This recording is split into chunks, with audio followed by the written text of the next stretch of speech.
T-minus 30 seconds.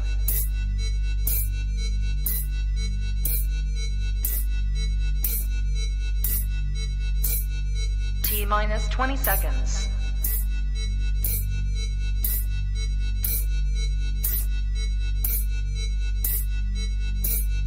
10, 9, 8, 7, 6, 5, 4, 3, 2, 1, 0.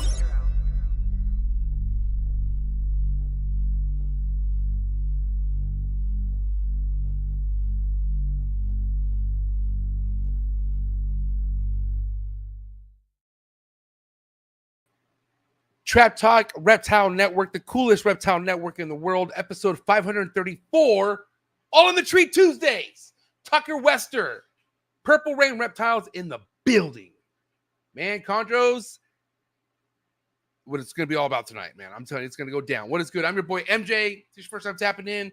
You're into keeping reptiles. If you like Chondros or Boreals, right?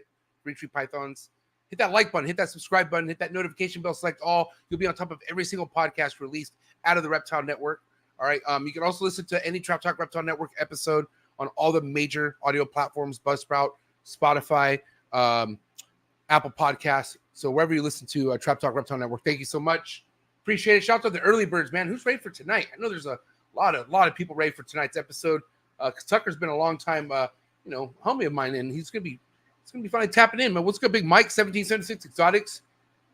Trap Talk Patreon member all day, every day. Appreciate Big Dog. Lupe in the building. Space City Chondros. Trap Talk Patreon member all day, every day. The homie Trademans Exotics.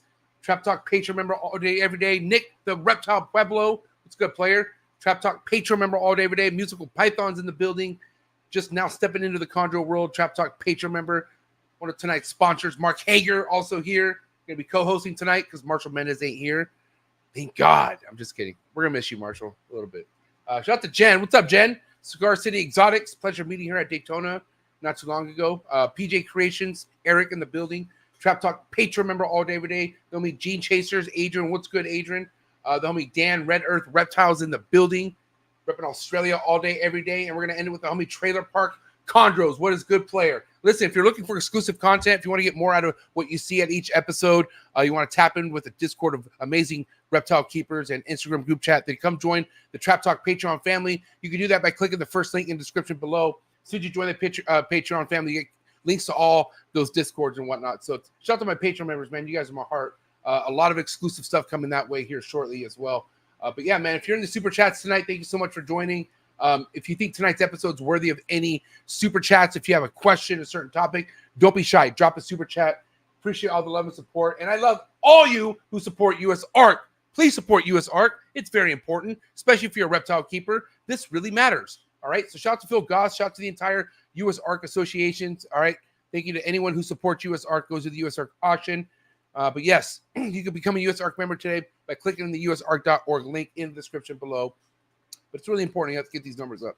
So thank you so much, US ARC, for all that you do. Also, tonight's episode is brought to you by Mark Hager, Texas Chondros. One of the best doing it out of Texas, if not the whole entire country, to be honest. But he just really puts on Texas.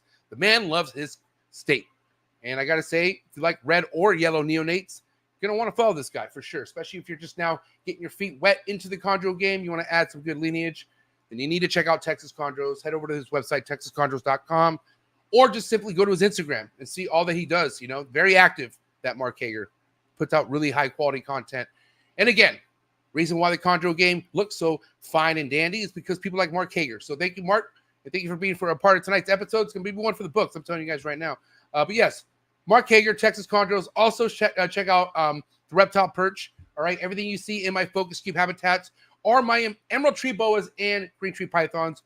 Having a good time on their PVC design perch by David Brahms over the Reptile Perch. Okay, so go to the reptileperch.com. He also has perches that are designed to fit in tubs for raise-ups, babies, you name it. Cambro tubs, which are also one of my favorites.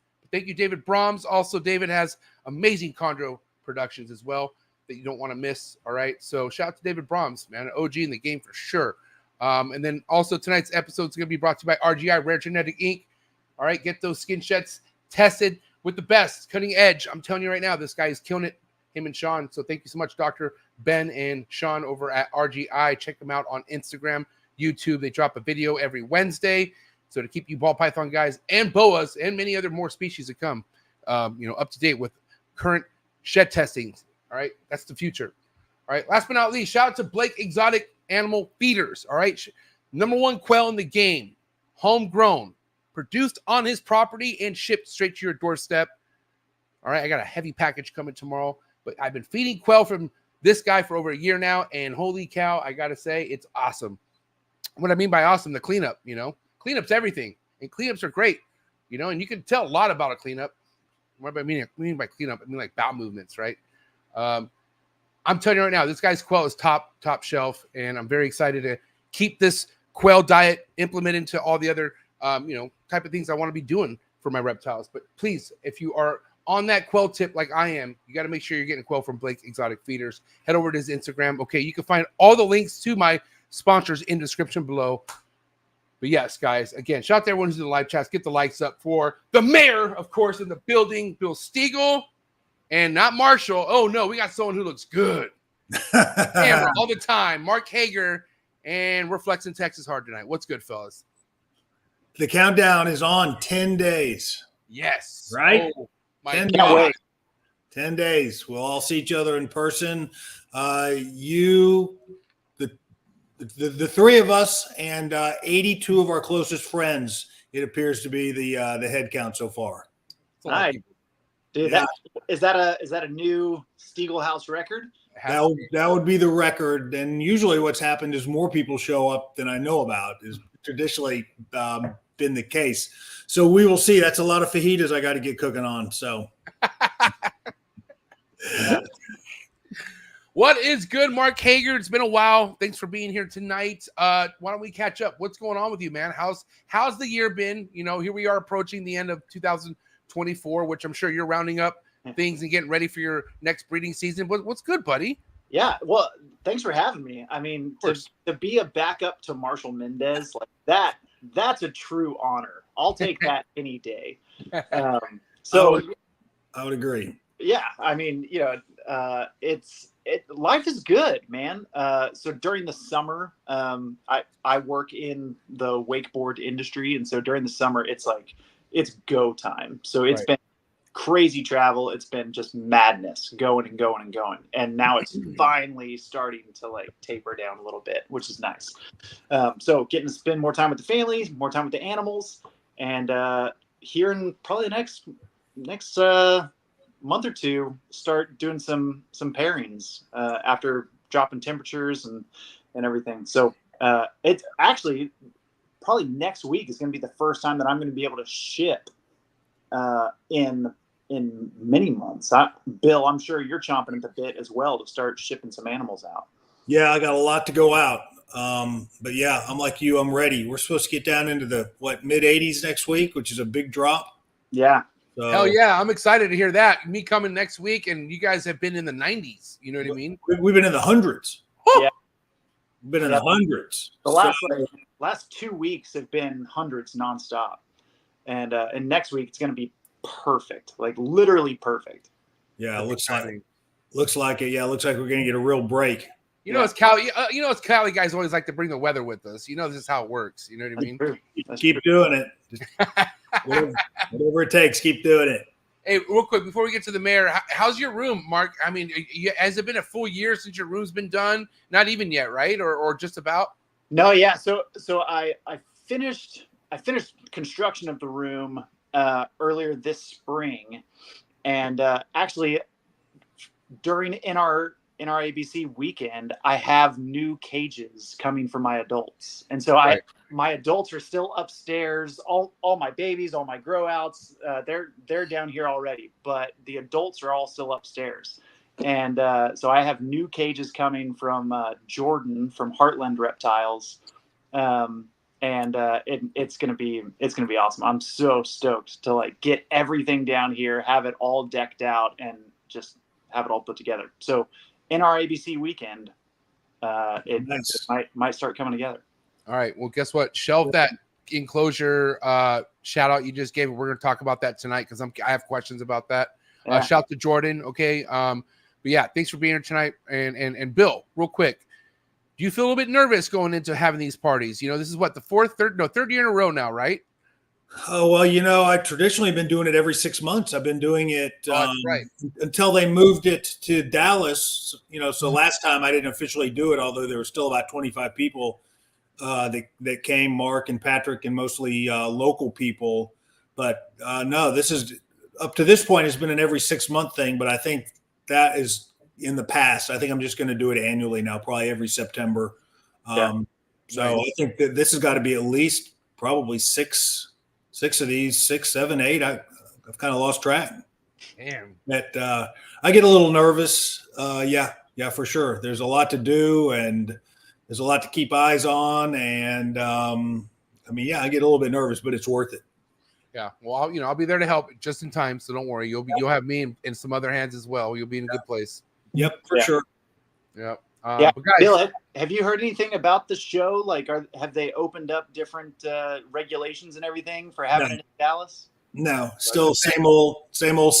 I don't think one of two things has to happen. They have to change the Dallas County laws, or they need to move the venue. One of those. Ball python swap meet, baby. Be ready for it. It's gonna be going down. Pretty much. Still gonna be fun though. Good hangout. At the end of the day, it's for the people as well. Linking up with everybody, and I don't know. I like I said, I'm going based on what people said last Dallas show. My first time going, and so I'm curious. But it is kind of weird to think there are restrictions at a reptile show in Texas. That's you would have never thought that. You know what I mean? I mean, you can travel, a couple hundred miles, and it's the exact opposite. There are, hots and big constrictors and just whatever the hell you want to drag off the street is fine. But for whatever reason, in Dallas County, they're tightwads. Yeah. Well, and I didn't go to the last Dallas show. I didn't either. I've never been to this. I've never been to this venue. But my understanding is that people still brought stuff. They just didn't label it for sale. Yeah.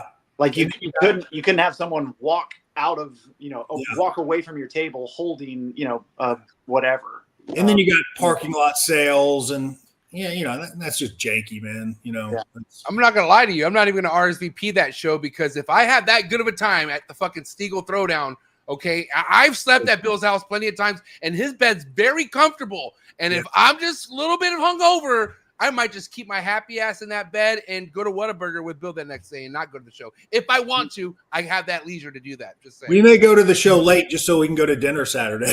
That's true. There is for the dinner. But I'm just saying, I'm looking to have a good time Friday night. Yeah, it'll be pool weather. So I'm gonna be there for just sure. Sleep in the pool. 100%. That's not safe though, Mark. Why would you want me to sleep in the pool? Hey, water beds used to be a thing, man. Oh, I remember those. Dude, my parents had that back in the day. Not safe though. I don't think it's safe as far as falling off them. I remember I used to fall off them a lot as a kid. That explains a lot. Hey, wow, Bill. Hey, listen, real quick. Tucker Wester coming through tonight. Purple Rain Reptiles. Me and Tucker go back for sure. When I very first started a Patreon, he was one of my very first Patreon members years back. And what a guy to see him grow throughout the years. He's mentored friends of mine in the Chondro game. But what do you guys have to say about Tucker? Any words for tonight's guest? Tuck's a good dude. I mean, he's just a good guy, and I've been looking forward to having him on the show. And I talk to him not infrequently. So I'm looking forward to seeing what he's got when he comes on. Yeah. You know anything about Tucker, Mark? I've never spoken to Tucker, but I know of him. I've seen him within the community, and I know that he has a lot of, like, he has designer stuff, he has locality stuff, he's got a little bit of everything. And so I'm looking forward to picking his brain on just, man, how has he seen any differences? And he's had success with localities and designer stuff. So I'm excited to chop it up with him for sure. And exactly what you said is, like, the kind of success I would like to kind of launch stuff off in a perfect world would be locality and some designer stuff. And I've noticed that's what Tucker's doing. And so I'm definitely looking forward to tonight's show, because I definitely have a lot of questions as far as preferences within his project. So it's gonna be one for the books, and I'm ready to go. You guys ready to bring Tucker in or what? Let's bring it. All right, guys, listen, shout out to everyone in the live chats. Get the likes up for the homie Tucker, but it's that time. Do what you gotta do to get your mind right. Do what you got to do to stay hydrated. Episode 534 coming at you right now. All in the Tree Tuesdays. Purple Rain Reptiles. Let's go. Choo!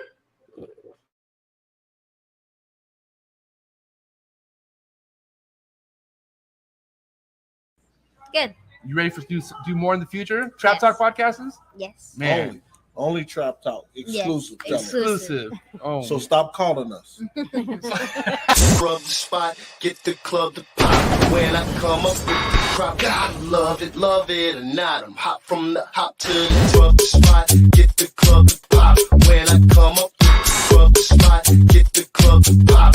When I come up with the rub the spot, get the club to pop. When I come up with the rub the spot, get the club to pop. When I come up with everybody, we do it. Everybody, we do it.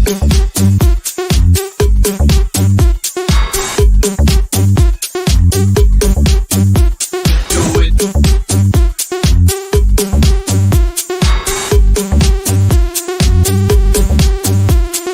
it.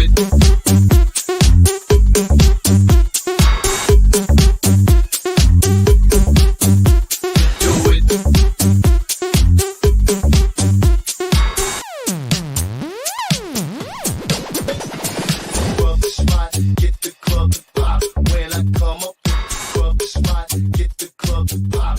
When I come up with the rub the spot, get the club to pop. When I come up with the rub the spot, get the club to pop. When I come up. And we're live, episode 534. Tucker Wester, and I called you Weston on my stories. I'm sorry. My bad. I don't always get it right. But what's good, buddy?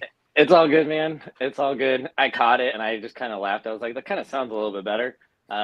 Tucker Weston on the West Coast. It kind of rhymes. So I was like, I can dig it. It works. But how's it going? How's everybody doing? Good, man. Good. Tucker, Bill, Tucker, Mark. You got first time meeting you guys, right? I know this is first time face to face. I know we've shared messages kind of here and there, and Bill and I are in a fantasy football group, so we've shared some trash talk here and there during those times. But this is the first face to face, so I'm really excited. Yeah, absolutely. Same here. Yeah, we've got our draft in a week? Yeah, Sunday, or is it Sunday or Monday? It's Monday, I think. It's on Labor Day. That's right. Yep. Yeah. So I got another one Sunday, so I'm got to keep track of those. But no, it's fun. It's awesome. I can't wait for that either. Yeah. You excited to have first pick? well, I'm excited to redeem myself. I took last place in the league last year. Hence, I know. it's first Heartbreak. pick this year. Hey, Tucker, do me a quick favor, real quick. Exit out and come right back in. It's gonna fix your camera, I think, because you're pretty blurry. But just come back in. I don't see him at all. What I'm looking at. Do you see him, Mark? He's just kind of, his camera's kind of distorted a little bit. I just saw nothing but black screen is what I'm seeing. Oh, you only saw a black screen? That's weird. I could see him. Yeah, same. Bill, you were last place in fantasy last year? Yes. Oh my God. And not to make any excuses, but every single one of my starting players got hurt within the first 2 weeks of the season, except I had Patrick Mahomes. Other than that, every single starting wide receiver, running back, and my number one tight end, all season-ending injuries. So Wow. I was playing bench players, and I got last place by 1 point. So it was like 10,921 to 10,990. Damn, Bill. So this year, it's redemption time, baby. I'm coming back. Well, last year you were first place in Chondros, but last place. So, Well, Yeah, I was gonna say, I'd rather have that kind of ratio, than the other way around. Being shitty at Chondros but good at fantasy. yeah, I think so too. Yeah, there he is. Is What's that up, better? Tucker? Yes, That's better. there he is. All right. Awesome. All right. Sorry Dude, about that. Tucker, seriously, glad to have you on the show tonight. I've seen quite the growth with you, and like I said, we go back at least 5 years or so since we, you, me, and Dylan were all friends and whatnot, and still are friends. But it's good to have you where you're at. Where did you feel like things really helped you in the chondro game? Because when I met you, you were just getting a chondro here and there, and then things really just took off. You know, it seems like, and like Mark was saying, you got good locality stuff and designer stuff, you know. So where did it all take off from? Well, to be honest, I used to have a pretty awesome collection back in really 2014, 2015, 2016, and 2017. Oh shit. I had a pretty heavy designer collection then. I had some really cool Arctic Blue stuff. I ended up getting into Sandro De Pinto's Insanity Aquaboy 6 stuff from his original pairing. That's kind of where Optimus Prime has come from, that Socrates got. Yeah, fuck yeah. That's one of my favorite. The sibling, I had a sibling to the dad that sired that clutch back in 2016. So 2016 and 17. So it's been awesome. You know, I've been on a pretty big journey when it comes to the Chondros, but you know, life kind of takes a lot of turns, and you know, being with the right person in your life, the right support system, you know, shout out to all the wives. Yeah, they really kind of hold it down, and being with the right person really does a lot of things. And back then, you know, I just turned 30. So back then I was early 20s. I was pretty stupid trying to kind of figure things out. And I just had some really cool stuff. And I got my first set of eggs or slugs back in 2017 to 2018. I had bred a Mr. Blue Forest Aquaboy 6 crossed to a Biak to a Dale Jewel female. She ended up slugging out. And so, you know, I took a step back. Bill actually got one of the last snakes I ever had in 2018, which was Clover.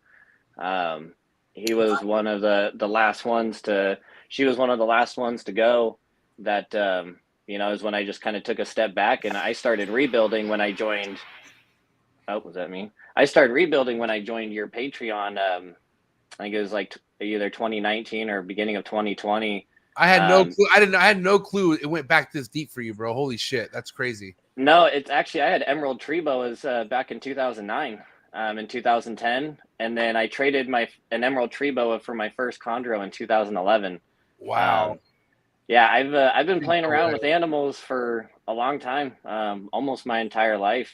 Yeah, but it's rare. It's rare to see hamsters, and it's rare to see someone in the young 20s messing with an Emerald Tree Boa or a Chondro, unless you had friends or something like that. So what was your influence? Like what made you even want to like be that cool? I mean, to be honest, you know, I didn't have any really local people that were big into reptiles. I didn't go to reptile shows. I had 8 other siblings, and so I had a really large family. Wow. It was pretty hard to dedicate time to everybody for all their things. Weekends were chaotic. And so it wasn't until I really started getting older and having access to computers at high school and doing those things, because we really didn't have that at home. That's where it really took off, and was just kind of researching and getting books from the library. And one of the most popular pictures in the library books is an Emerald Tree Boa. It's one of the most beautiful animals, just a, you know, beautiful northern emerald. It's phenomenal. And to put that in a book, it's going to be eye-catching.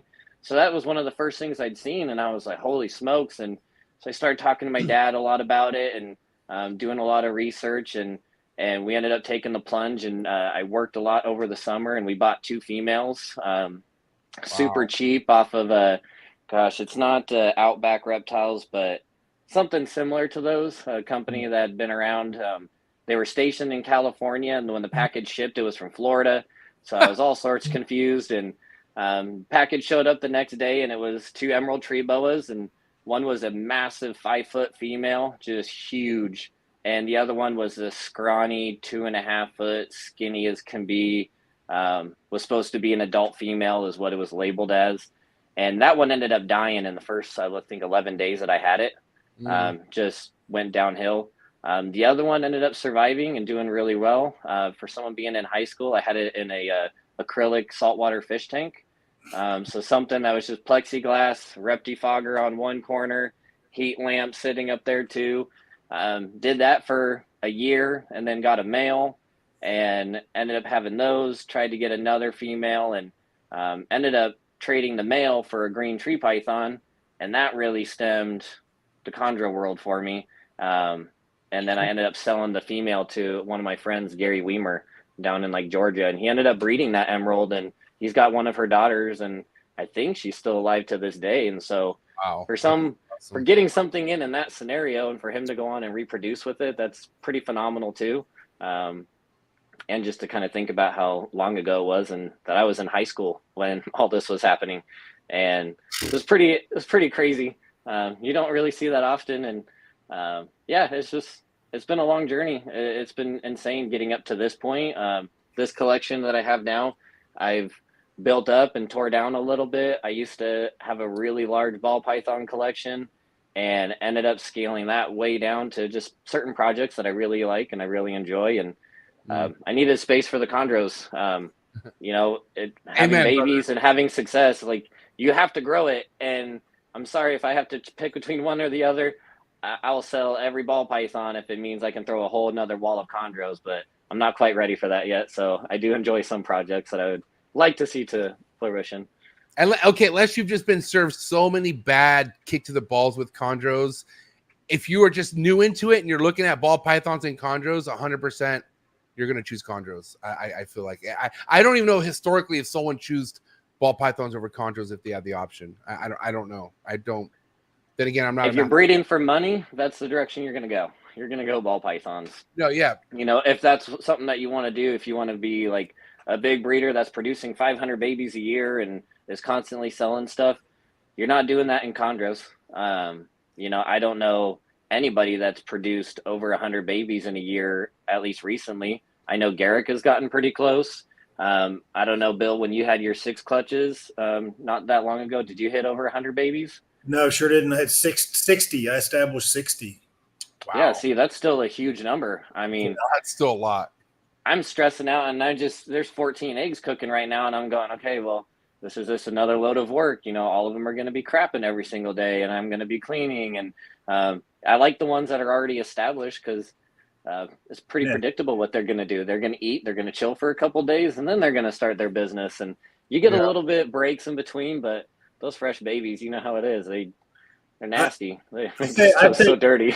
I fed 25 babies today in like 12 minutes. See, that probably is one of the most rewarding feelings, ever. Yeah, after I say babies, they're like 5 months old now, but they're still in the baby rack. But they're all just like, man, you open up that tub, and they're so anxious to eat, they strike the paper towel on the bottom. I know. Oh God, I hate that. So that's what slowed me up. That's why it took me 12 minutes because I had to wait for the paper towel so I could give him the freaking mouse. Yeah, I was gonna say 2 minutes a baby. That's not like you, Bill. You're a pretty quick shooter. You're a quick draw. I had to wait for these fuckers to let go of the paper towel. Yeah. Bill, at 5 months, what are you feeding? What were you giving them? Most of them are getting either like peach fuzzy mice or fuzzy mice. Okay. Yeah, and at that point they're ready to rock and roll, right? Like that's when it's kind of smooth sailing. Absolutely, these things have had 20 meals now, right? And they're ready to go. So Tucker, let's kind of talk about your experience with establishing neonates. Like where do you feel? Greg Maxwell says 10 years, but in your opinion, where do you feel like okay, I'm pretty confident about this neonate, like not shitting the bed on me? Like when do you have a good idea you feel like that this is a good neonate? Honestly, like you can figure out probably in those first 10 to 15 meals, 20, they're really taking off. Like kind of like Bill said, they're sitting there ready to eat at the tub. They're chomping at the bit. They're not giving you any hesitation. But those really first 10 meals are pretty critical. You're going to know pretty quickly with the food response that you're going to get in your first couple tries. If they're going to be good strikers, if they're going to run, depending on the battle that they're presenting to you in that first meal, you're going to kind of get a little idea. If you got something that's striking at everything, more often than not, you can get something like that rolling and going. It's the ones that don't want to strike at stuff that make it very difficult. The ones that obviously take off running. Out of the 4 successful clutches I've had 1 runner. And that's the only baby that's ever been a runner for me. I know that's, I need to knock on wood. Yeah, please do. I know that's not going to happen, every time, but I've been fortunate that I just haven't had that. But, I did hatch out those twins back in 21, and cool.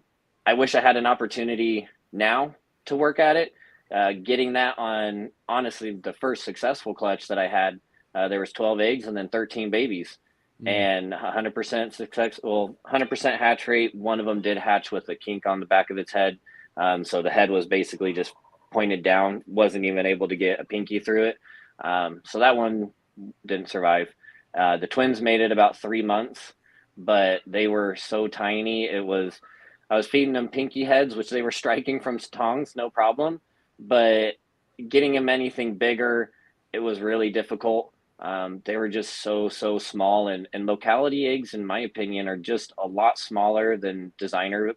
And it's just the way I've seen it. My designer outcross eggs have been significantly larger. One of them from the same female that laid locality clutch. Her locality eggs were significantly smaller. You could definitely see the size difference. So those babies came out really small. What locality, Tucker? Jaipura. You're saying that the Jaipura female, when bred to a locality male, the eggs were smaller, and when she was bred to a designer male, same female, bred to a designer male, the eggs were bigger. Yep. Were there more or less eggs? There were more eggs in the designer clutch. So she laid a total of 15, but only 5 of them were somewhat viable. 3 of them ended up going the distance. Those babies were also bigger. There were more eggs and they were bigger eggs, is what you're saying. Mm-hmm. Yep. Was it because she was older and bigger?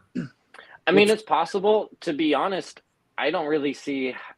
She hasn't been that much bigger from the day I got her, as far as like her length. She has gained a bit more weight, but to be honest, she doesn't really seem like she's any different size than after she laid her first clutch back in 21. I don't weigh my chondros. I don't take them out and put them on a scale. That's just, I don't even do that for the ball pythons, to be honest. I will when someone asks, if they're like, hey, what's this thing weigh?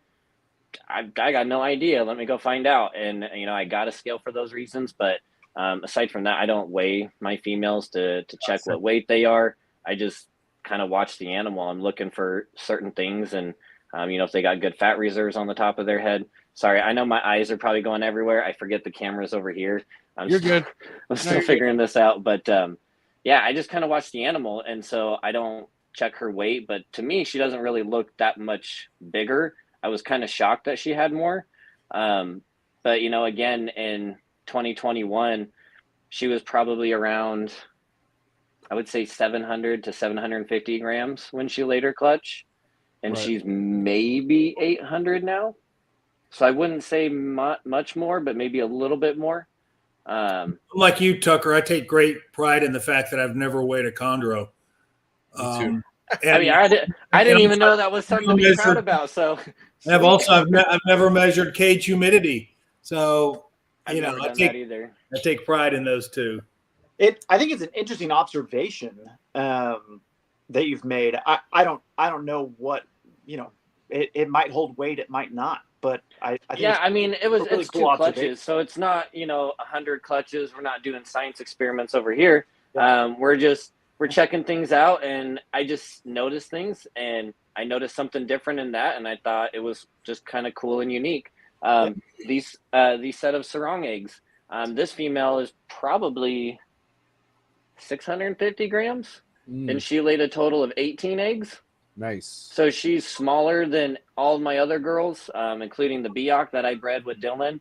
I'm actually hoping to repeat her again. But those eggs, the sarong eggs right now, they're tiny compared to the Biak female that was bred to the Bill IS male. They just look half the size. They're much smaller. They're not as long. It's just kind of weird things that I kind of look at, and I get the luxury of spending a lot of time in my room, and you know, I don't work from home, but I do work kind of at home. I work for the apartment complex that I live at, and so I can come in here lunch breaks anytime really. If I know something's going on and I'm watching something, I've caught every single female laying in this collection except for one ball python surprised me. Other than that, I've been able to catch those, and so I take a lot of pride in just being able to be fortunate enough to pay attention to these animals, and that's kind of why I take that luxury of, you know, I don't measure humidity. You know, I spray my cages. I know exactly how much time it's going to take for each cage to dry out. I could tell you if I spray the cubes, they're not going to be dried out until about 16 to 18 hours. And then you'll really start seeing things dry out. The tubs that have a lot more holes and have bigger airspace, they'll dry out in 6 hours. I know they will. It's just they have a lot more airflow in there. But I have a perfectly beautiful adult female Biak that laid eggs in a 55 quart tub. I put her in a 2x2 cube and she grounded herself. I put her in a 90 quart tub and she wouldn't stop moving all day and night. Put her in something smaller, boom, sits perfectly, eats perfectly, no issues whatsoever. Bred, ovulated, laid her clutch. After she laid her clutch, she was cool enough to be in a big cage again.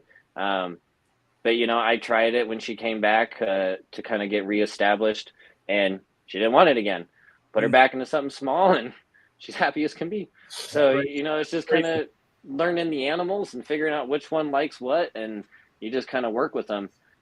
They make you do weird things, but if the weird things make them breed and produce babies, whatever, I'll dance on my hands and do whatever I need to do. Now, let's kind of take things back, right? Because you said you're fortunate. You've only had to deal with one runner, and you knocked on wood, so you're good.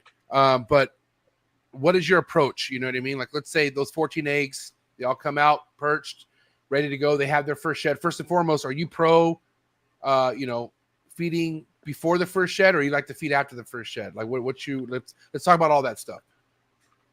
So I've gotten the luxury to meet Ryan Young. We've vended at shows together where we've been next to each other. So I've had the opportunity to really kind of talk with him and kind of brainstorm with him. And I sort of take on his approach, but it's kind of a mixture of everything. I do not offer food prior to first shed. I don't do that with any of the babies, mainly because I'm not stressing to get them eating before their first shed. That's not the milestone that I'm trying to set for myself. Okay. I want them to eat in the first month, and I will give them basically kind of like Ryan Young does. He sometimes doesn't even offer feeding until 3 weeks, sometimes a month. And then he starts. I will start after the first shed, but I usually give them about 2 or 3 days after the first shed.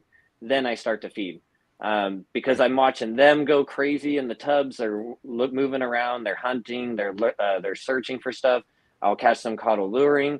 Once I start seeing all those about the 10-day mark after shed, that's when I pop in and I go pinkies.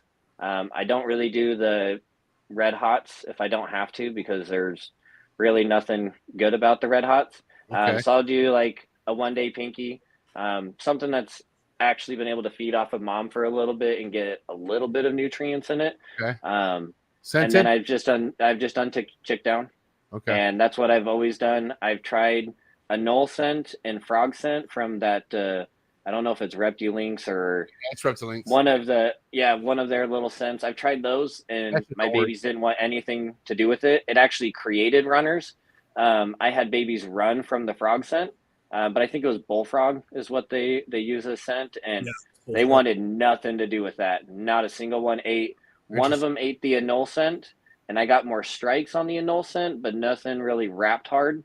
And then when I went to chick down, everything hit it pretty hard, and that was on the first clutch. I sent a message to Bill because I was like, dude, what do you do with your chondros? They produce babies that were just really easy to establish, and I say that lightly because they didn't take a lot of work. I used chick down always as the beginning. I've never really started them off chick down because to me, if I can get them eating in those first 5-6 meals with chick down, they're going to be off chick down by the 10th meal. If I have to do maybe a tad bit of teasing, there won't be any scenting. And that's just kind of the process that I've done with the past few clutches. With this Sarong clutch, it'll be the same thing. After they all shed out, I'll give them a couple of days. I'll be watching them at night. I'll be watching them during the day, where they're sitting early in the morning when the sun's first coming up, what they're doing in the evening time. I want to know when they're active and they're looking for food. And then I've always fed them all during the day. I never feed or establish the clutch at night. I've never had success feeding neos at night. I've gotten a couple to eat, but it just wasn't successful. During the day, I had a lot of success. So I always feed about 1 or 2 in the afternoon. I'll take a lunch break and come in here and be teasing them and feeding a few of them during my lunch break. And weekends, typically, I can spend hours if I need to, but I don't spend more than probably 3 to maybe 5 minutes tops. If I got a baby that's showing me a ton of activity, it's striking, it's wrapping, and then maybe dropping, I'll spend some time with that baby to see if I can get it to flip. But aside from that, I don't pester them for a long period of time either. I want to know what their initial reactions are. If they're a baby that you mess with them a little bit and they start tucking heads or they start looking like they're going to turn tail, I'll just close the tub and just walk away. There's other babies to try to feed. That's something for another day that I can dedicate maybe some more time, approach it at a different angle and see if that does it better. If I know they're going to be a problem, I won't even mess with them at the beginning. I'll put them off on a different day so I can schedule out which are going to be my easier ones, what's going to take me more time. And then I'll kind of appropriately adjust to what they offer me in their first feedings. So question all around. Oh, so go ahead, Bill. I'm sorry. I was just going to say, what's your threshold for like assist feeding? Have you had to assist feed many of the neos, and like when do you decide it's time to do it? Yeah. So let me see this one's card because this is one that I had to assist feed. So these babies hatched out. I wrote 217 was when they crawled out of the egg, but they came out. Some of them started pipping on Valentine's Day this year. So they're, I think, just about 6 months now. And this one was interesting because it ate a pinky and its first meal was on February 29th. So its first shed was on the 28th. So I actually offered that one food day after it shed. So this one, I think that one was a pretty aggressive one after it hatched. Yeah.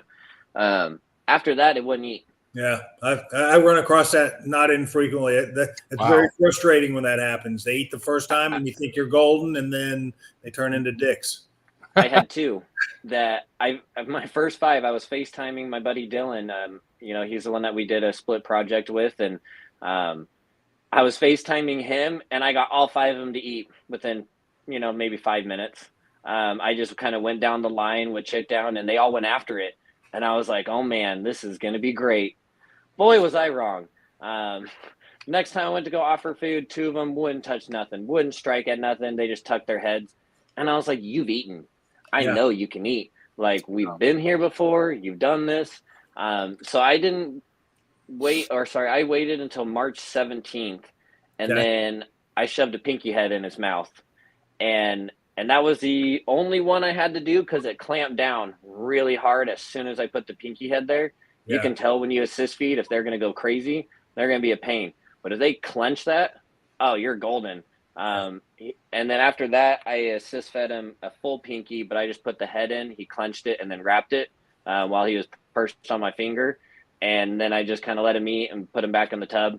And then after that, he started eating again. Same with the yellow one that kind of did the same thing. I had to give that one 2 pinky heads, and then it just started striking and eating again on its own. It was scented, but it took a little bit longer, but I usually wait about 3 weeks from the last meal before I start pushing in, but I'm also trying to feed them like every 3 days. I'm trying pretty frequently. After the first week, I'm pushing it a little bit harder to give them more opportunities. And that's when I'm trying early morning, late at night. I'm kind of going all around just to see what the heck it is that they want to have again. Now, does that mean that you're offering every 3 days, even to the ones that have eaten? Like if a neo eats, are you offering in another meal 3 days later, or are you just offering food to like whoever will take it every 3 days? No, so kind of like with John Leckie. I don't know if you guys have had the luxury to chat with him, but something that he does is he feeds a chondro after it poops. Once something poops, he feeds it when it's young. And I don't necessarily do that. I wait a day after they poop, but typically every 4 days for those first 10-ish meals, because it puts on a lot of weight and size on them very, very quickly. And then you're able to jump to those pinkies with hair, those 3-4 day pinkies that already have a little bit of hair growing. You can be on those in like that 10th meal. Yeah. And if you're doing it about every 4 days, they're growing pretty quickly. And you're feeding them garbage, unfortunately, but if you feed them enough garbage, they're going to get big enough to eat something healthier. And then you can kind of adjust and do that appropriately. There's a handful of these babies that I fed definitely every 4 days. And it was just boom, every 4 days. As soon as I got to something that was a little bit with hair, I pushed to 5 days. And now they're eating full-fledged fuzzies. I'm almost looking at them like you might be ready for like borderline small hoppers, and they're just about 6 months. You know, and that's not power feeding them. You guys have all seen pictures I posted them. They're not overweight or obese. I have some that are pretty small too, and I have one that's just absolutely massive compared to the other ones, well over double the size, and it's eaten relatively the same, maybe 2 or 3 more meals, especially than the other one, but it's huge. I hope it's a girl. It's gaining quite a bit of black, so I would love for it to be a female. I think some of that is probably just genetics within, you know, with butts. There's going to be bigger ones, there's going to be smaller ones. But I also, I think that it's really hard to overfeed a baby chondro within that first, you know, probably year. I was going to say, they're pooping a lot. Their digestive system is just boom, boom, boom, boom. They're processing things like crazy. Yeah, I typically do about every 5 days.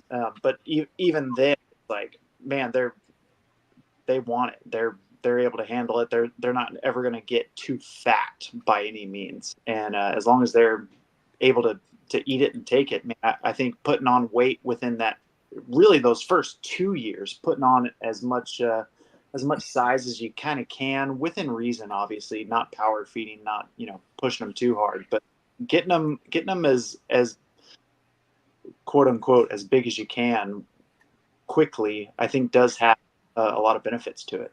Yeah, I agree. I do. Especially in those like first 2-3 months. I think that's extremely vital, because those are the crucial months. You know, those first 6 months of a chondro's life, those are the times you walk in and you find one just kind of drop dead on the floor and you're like, what the heck happened to this baby? You know, those typically happen in those first beginning stages. And I think those are the vital stages. You know, in the wild, they're not picking and choosing what prey item they're able to have. There's probably an abundance of it, but they might get something a little bit bigger here. They might get something a little extra smaller there. You know, there's not someone out there going, okay, you get this size, you get this size, and you're going to thrive. That's not happening. We have the luxury of doing that, but, you know, they don't get that luxury. So I think they can handle some good sized meals, but more frequently, I don't think that's much of a problem. If they're pooping a pinky within 2 days, well, then there's nothing in their stomach. They're not processing anything. So that animal's not doing anything. And from my 2021 clutch, I fed them once a week, and that was it. Once a week, every 7 days. And I noticed it took much longer for them to establish. It was almost like I just needed to do more work with them for a lot longer. The ones that I fed every 5 days or 4 days, they just took on quickly. It was repetitive enough where they know, okay, it's food. They're figuring it out. And now, you know, all of them, they'll go crazy if you open up those tubs. They'll come after you. Bill, I'm very curious to see if there's a neonate, Bill, that you've established with your regiment with feeding chicken gizzards. If seeing one of those ever prolapses on you, I don't think one. I really feel like the prolapse issue, and also this is just my look on it. I really feel like it comes down with just these pinkies not having anything in them, and these snakes are trying to shit something that they can't really shit out because it's liquid. I feel like it's like almost like baby's milk. You know what I mean? Like, and when you do something that's like, you know, something that actually has meat on it, you know what I mean? Like the gizzards, and you're showing pictures in the group chats as far as how they shit that out, and it's a solid poop. You know what I mean? And that's what I like to see personally versus the smeared shit on the tubs. You know what I mean? Yeah, I think so. And answer your question, I haven't had any babies prolapse this year. Once I started introducing the alternating between pinks, and I'm actually alternating between mice pinks, ASF pinks, and chicken gizzard. So I varied the diet a little bit. And I agree with you, MJ. I think if you rule out the obvious, which is like hydration, humidity, and temperature, which I think we all probably do a pretty good job of monitoring that, right? You give them fresh water, nice water dish. You keep the cage, the tubs fairly humid for a neonate. Then you have to start looking at other stuff.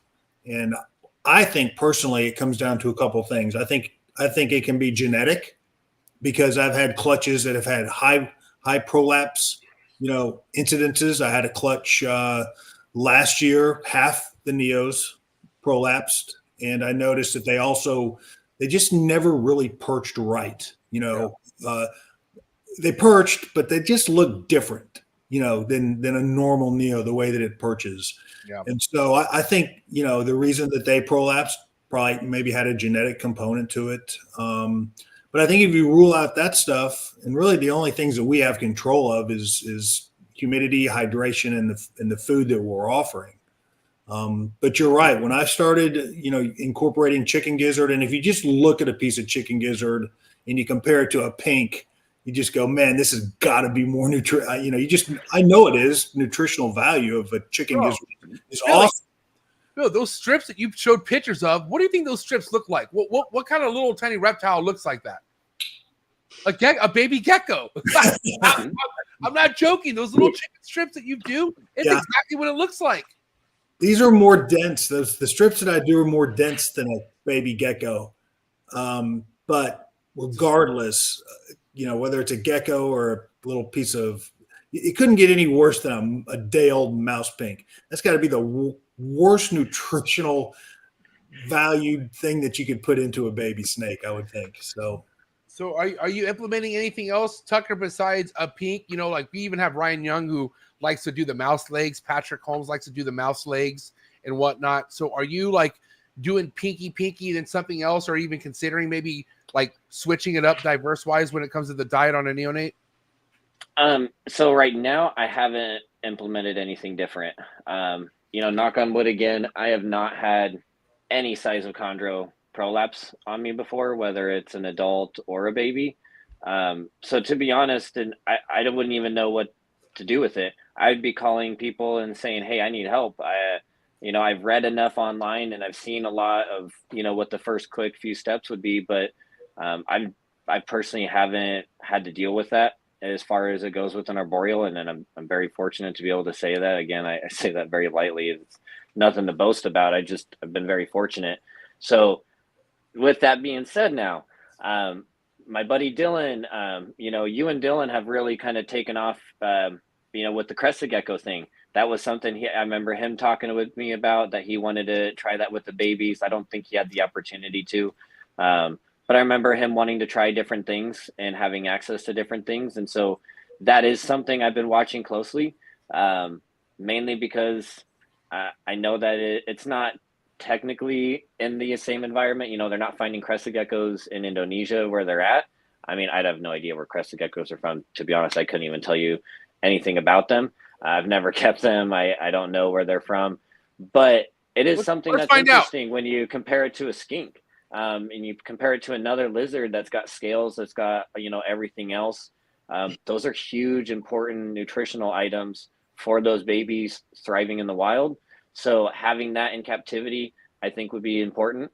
So I have thought about adding that and implementing that, and I just haven't, because I've just been fortunate enough that things have eaten chick down and eaten fuzzies, and they get on stuff with hair. And once they get on stuff with hair, they end up doing pretty good for me. And so I've just been fortunate enough to be able to not have to jump through a lot of hoops with that. Yeah, it'll be, and that's this, that's kind of the natural response. I never thought about it until I had my first prolapse. And then I had my second and third and fourth. And I'm thinking, what can I do to better the odds that this doesn't happen again or stops happening? So that's when you're experiencing it, when you're sitting there looking at a baby that's prolapsed, then you'll start to think, well, damn, am I giving enough fresh water? Am I keeping it humid enough? Am I keeping the right temperature? All these things go through your head. Mm-hmm. I hope I never experience it. To be honest, I really hope I don't. I don't want to. I see how awful it is. I don't want that. I don't. I agree. I'll take on a lot of other issues, but that's one that I would prefer. I hope I never have to experience, and I do feel for everybody that has experienced it, because I would be a wreck if I walked into this room and I saw a massive prolapse, especially if it was on a baby that I hatched out and that I had really high hopes for, or just any animal in general. I'd be a mess. I will be the first to admit it. I'd be a mess. You see a baby one and you freak out, and then you see an adult one and it's like, holy shit. I've luckily, knock on wood, never seen or had to deal with an adult chondro prolapse, but Bill and I have seen pictures and it's fucking pretty terrible. No, it's terrifying. It's like I've seen blob. pictures too. It's like the insides are out, and it's fucking weird, bro. It's fucking weird. Yeah. It's weird. I don't want that, and I do feel for people that have experienced it, because I honestly couldn't imagine. I It sucks. Yeah, I've dealt with worse, unfortunately. Anyways, getting flashbacks. Listen, let's talk about exactly what you felt like gave you success finally, because you dealt with a slugged out clutch your first go at it. You took a step back. How is your approach going back into breeding after that first experience? So kind of changing things up when I got my clutch in 2017, or she ovulated the end of 2017 and laid the beginning of 2018, but I paired them in July of 2017, and they bred July, August. I don't think they locked up in September. I ended up separating them in September and didn't pair her, and I've just been feeding her, and then towards the end of November, she just stopped eating, and I was like, oh, this is weird. And I didn't really know what I was looking for. I'd never seen a green tree python ovulation. Obviously, I've seen pictures of it, and I was like, okay, well, I know this is a good sign, but, I didn't know anything of it since it had been, 4 months after she'd bred. So I didn't think that they could actually hold it that long and then all of a sudden just go without any breeding or stimulating. But she ended up going, and she slugged out. Going back now, I know exactly why she did. She didn't have the right proper temperatures. I didn't have her in the right cage at the right time. She was in a rack system that was maybe hitting 82 in the hot spot. And I knowing that now, I think that's too low. I think 82 degrees is too low for them when they're gravid. I think they do need to push to that like 85. I had kind of really good success with it once they start doing a mixture of food cycling. I adapted into some food cycling, and that's something I wanted to try because in 2017, that's when I tried the temps and ended up slugging out. And so I was like, okay, well, I don't want to mess with temps. I'd like to try a different method. And that's when food cycling was really kind of blowing up, and got Justin Julander's book and was reading kind of about that. I had the pleasure to meet Justin, and he signed my book. And so I got to talk to him kind of and pick his brain. I talked to Harlan Wall a lot back then, and kind of picked his brain as far as food cycling goes. And so I adapted some of that, but I don't cut my animals off for 3 months without food.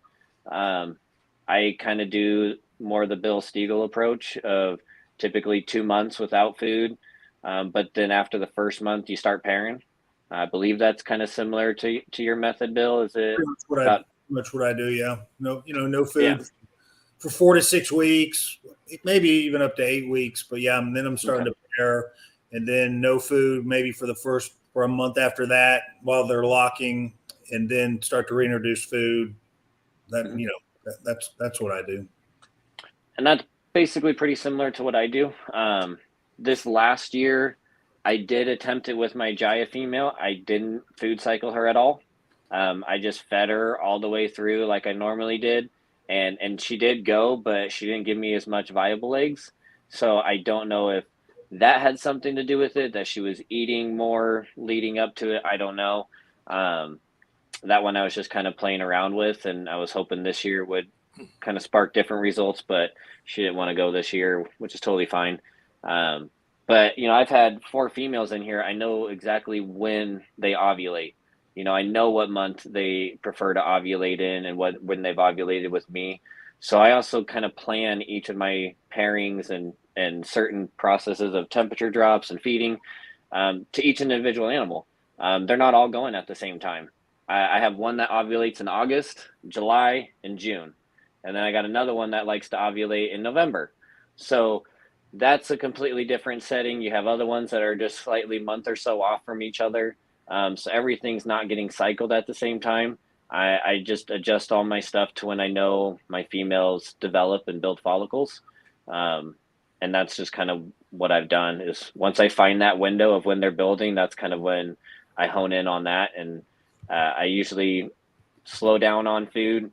I don't think I take them completely off food. I think I'll feed them like once a month, give them something about once a month, but I'm pairing and I'm breeding a lot when they're off food. And then I'm going back to weekly, because you're going to tell when your female starts to kind of build follicles. And then you can kind of see if they've been breeding for 6 weeks and you can't see that your female's building, there might not be something going that season or something going with her in that time. But usually 6 weeks of breeding, you should hopefully start seeing some lumps. Your female getting a little bit bigger, especially when you start feeding her and you start giving her meals, small, frequent meals, and she's looking massive, like she just ate something huge. Those are the things that you're looking for in a developing female. Those are the best signs is after they've been breeding and you put them back on food and things like that, they blow up really fast, and you can see that on those meals. So do you like to kind of look at your females before pairing? Like, are you observing that follicle growth or looking for them to kind of get big and then you like to pair them up, or when do you like to put your snakes together? So, for example, my Jaya female, so she ovulates, she ovulated August 13th, and then the next time she went was August 7th. So that was about a week apart. Wow. And so I basically start pairing her the end of May. Beginning of June, I'll start pairing her. So I usually like to pair month and a half to 2 months before that female has gone for me. Like the sarong female that laid, if I was going to start to pair her again, it would be at the beginning of April. And she ovulated June 12th. Yeah, it's really nice to have that history with them, because I try to do the same thing, once you find that window, it does make it a bit easier. It's not guaranteed, but it ends up making it just a tad easier, at least to know. Yeah, Tucker, one of the things that it sounds like you do differently than a lot of people, the typical green tree,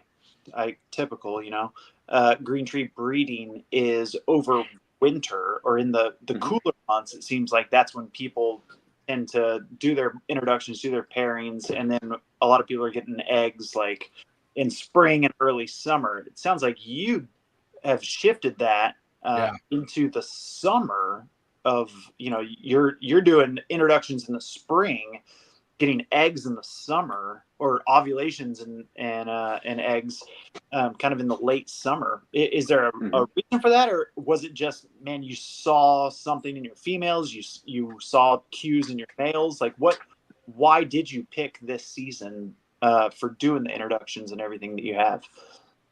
So really, I took a lot of time in 2020 and 2021.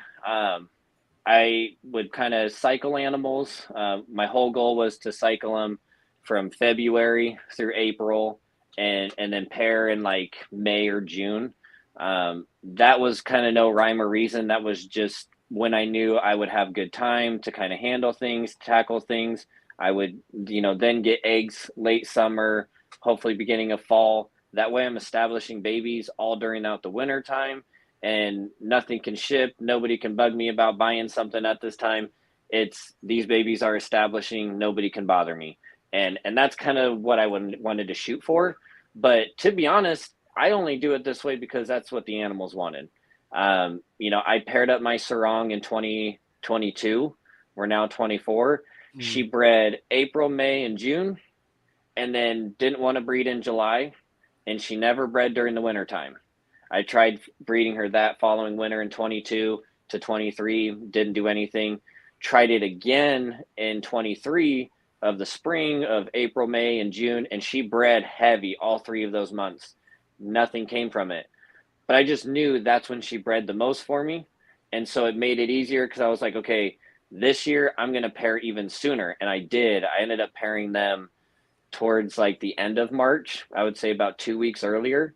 And this year she decided it was the year she wanted to go. And that's when she ended up going. She laid 18 eggs, I think 3 slugs or 2 slugs. And then 2 of them had little to no veins, and they crashed within the first 2 or 3 days. And so I'm down to 14 solid ones and day 42 today. Nice. Yeah. So it sounds like you've done some experimenting with your females and saying, man, I'm going to throw in a male at this time of the year and see how they respond. And with no action, you take them out and you wait until another time of the year. Is that pretty accurate? Yep. No. And so that's basically exactly what it is I play around with each female. If I don't know about this female and I've had her for a little over a year, I'm going to start kind of doing soft pairings. I'm going to introduce a male, and I'm just going to see if they're interested. And if they have a lot of interest during certain times of the year, I'm notating that, and I'm going, okay, this is something that I'm going to shoot for next year. This tells me when she wants to breed a lot, I'm going to cycle leading up to this point in time. And then I'm trying that out. And I've been fortunate to have success with that. You know, I have a female that's repeated for me. She's laid 2 clutches, and I'm hoping to do something similar. I'm hoping to kind of repeat and get a couple more females to go. But, you know, I have some new females here too. You know, Brian Latimer, Lucky Leviathans. Brian, man, what a guy. You know, I got Danielle here, his Jayapura female. Yeah. She Nice. came here in the spring, and so that's something we plan to make pure Jayapuras with. You know, I say pure, but that's part of Uterensis, and you know, we want to see more of those and more beautiful striped animals, and so we have that project going, and I have an adult female Cyclops here from the buddy Kino, and we have some really fun plans with her, but I don't know when either of those. Well, I take that back. I do know when Danielle goes. She ovulates in July. Her last ovulation was July 22nd. So I'm going to be planning to breed her towards the beginning of May next year, in hopes that she would be close to the same window. And so we'll see what happens. She had this year off. I might try in the winter, but I mean, you're not temperature cycling, right? I mean, so it doesn't really matter. Like, I temperature cycle, so obviously I'm going to have a more dedicated window season, so to speak. But since you're not temperature cycling, you know, you have more control, so to speak. I mean, we don't control these animals, but if you think cycling, you know, involves an important part of your breeding prospects, then, you know, you do, you know, essentially have more control because you're food cycling and not, you know, you could temperature cycle in the middle of summer, but it doesn't make much sense to do that. Well, to be honest, I couldn't temperature cycle in here if I wanted to. With the way this room is set up, right now, I bet more than anything, my room ambient is about 80 degrees right now. Especially when I sit in here for a couple hours, it starts to creep. But during the summertime, it never drops below 78. It will never drop below 78 from basically April through September. And then once we start hitting into the cooler months, it'll sit about 75. So 74. Are you just keeping ambient then? No, I do give them 84 degree hotspots. So they're really, they're not really getting, there's not much difference inside the cage than it is out in the room. I basically could run ambient, but no, they do have supplemental heating where it's just really a couple degree difference. During the winter time, obviously that supplemental heating helps out a lot more. During the summertime, most of the time it doesn't even run. During the hottest months, I could easily get 85 degrees in this room during the day, and it'll drop down to about 80 at night. But that's when my chondros are breeding the most. And they're not doing that getting to 72 degrees. And I'm not knocking dropping temps or doing that because, you know, again, there's many ways to skin a cat. And it's just goes to show you can do it in many different methods. But the way I've done it, I didn't need any type of temp cycling. When my Jaya female laid in 21, we had 117 degree record days in Oregon. We have never hit those temps ever. 117 degrees. Wow. My room was 92 degrees for almost a week straight. Wow. And that is when she ovulated. Wow. That is when she was going crazy breeding. That is when she ovulated. Perfect, healthy clutch, no slugs. And this time I kept her closer to 85, and she did lay a few slugs. And so I was like, maybe that was something to do with it. But if you really think about it, in the wild, they're not breeding during the rainy season. They're breeding during the drought season, so that those eggs are being laid, and they're hatching in those peak rainy season when there's food in its abundance. That's the kind of natural way of living. You're breeding when there isn't abundance of food, so that your babies are there when there is. Yeah, hence the food cycling, right? Hence the forced fast, right? Yep. And that's exactly it. And so it's awesome to kind of see success without doing really any temp cycling. All my thermostats are set to drop to 78 degrees at night. Yeah. And during the winter time, I will drop those temperatures down to like 77, 76, but I'm not pairing. I'm not breeding when they're at those temps. I'm just adjusting to my room temperature. I'll even adjust the hot spots in my cages closer to like 83 during the winter time. they're not pushing up to 84 or 85 if they need to. I'll even keep those a little bit cooler. But I just kind of do that because my room ambient changes. And so I just reflect according to that. Now, Bill, Mark, you guys have weather that could kind of come out of nowhere, during this time of year. Like it can either stay hot or it could get cooler, right? And if it happens to be something, Bill or Mark, that you see cooler seasons are approaching, do you breed sooner or do you pair earlier if you see a cold front that's coming sooner than you think, or do you just stick to the same time of year every year?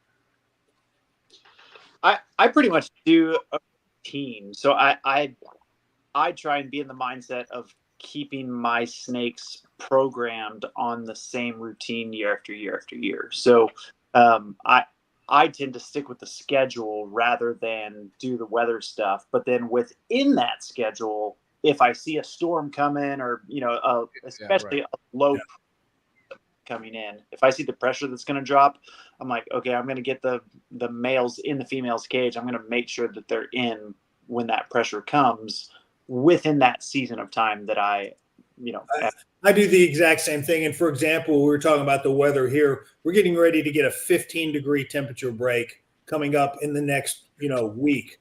I'm not introducing during that week because I know the week after that it's going to be back into the 90s. Yeah. Until mid-October, late October, early November. That's when. But I'm like Mark. I see a big storm coming in, big front coming in. I make sure all the males are in with their females at that time. In that period, right? In that frame of you pairing. Yeah. Right. But Bill and I also, both of us do temperature cycling, and in addition to the food cycling, and I do light cycling as well. And it sounds like Tucker is pretty hard and fast on the food cycling side of things, which is awesome. That is paying off and well, and it works for my room. If I was able to have my room ambient year round around 72, I'd probably play a lot more with the temperature cycling in that form of way. But this is kind of what works in my room. I can't drop my temperature 10 degrees from the hot spot to the cold spot, over the span of a month and a half. If you're dropping a degree a week or something like that, I don't have that luxury. It's just not getting that cold unless I'm putting an AC unit. And I'm also not willing to do that because that opens up a whole nother can of worms. And I've been here almost 2 years, and if my animals like the way the room is, they've bred, they've produced, I don't want to change that.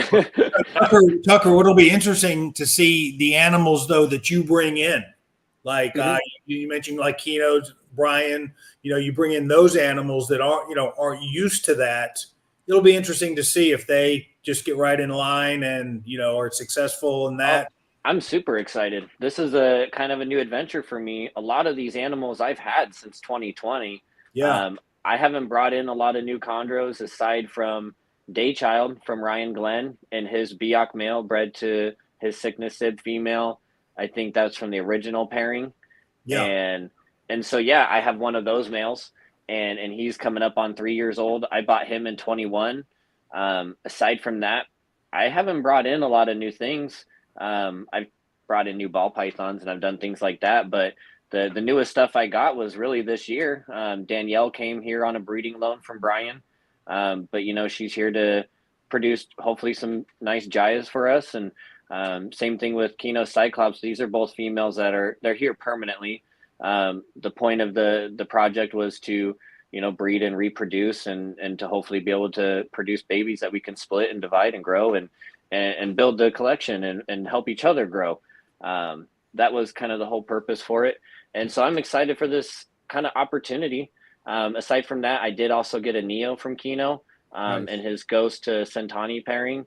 I got one of those babies and I'm really looking forward to growing that up. But, that's a Neo. That's something I can really change and adapt over the next 4 to 5, 6 years into the breeding rotation and how I do things. It's going to get accustomed to my room.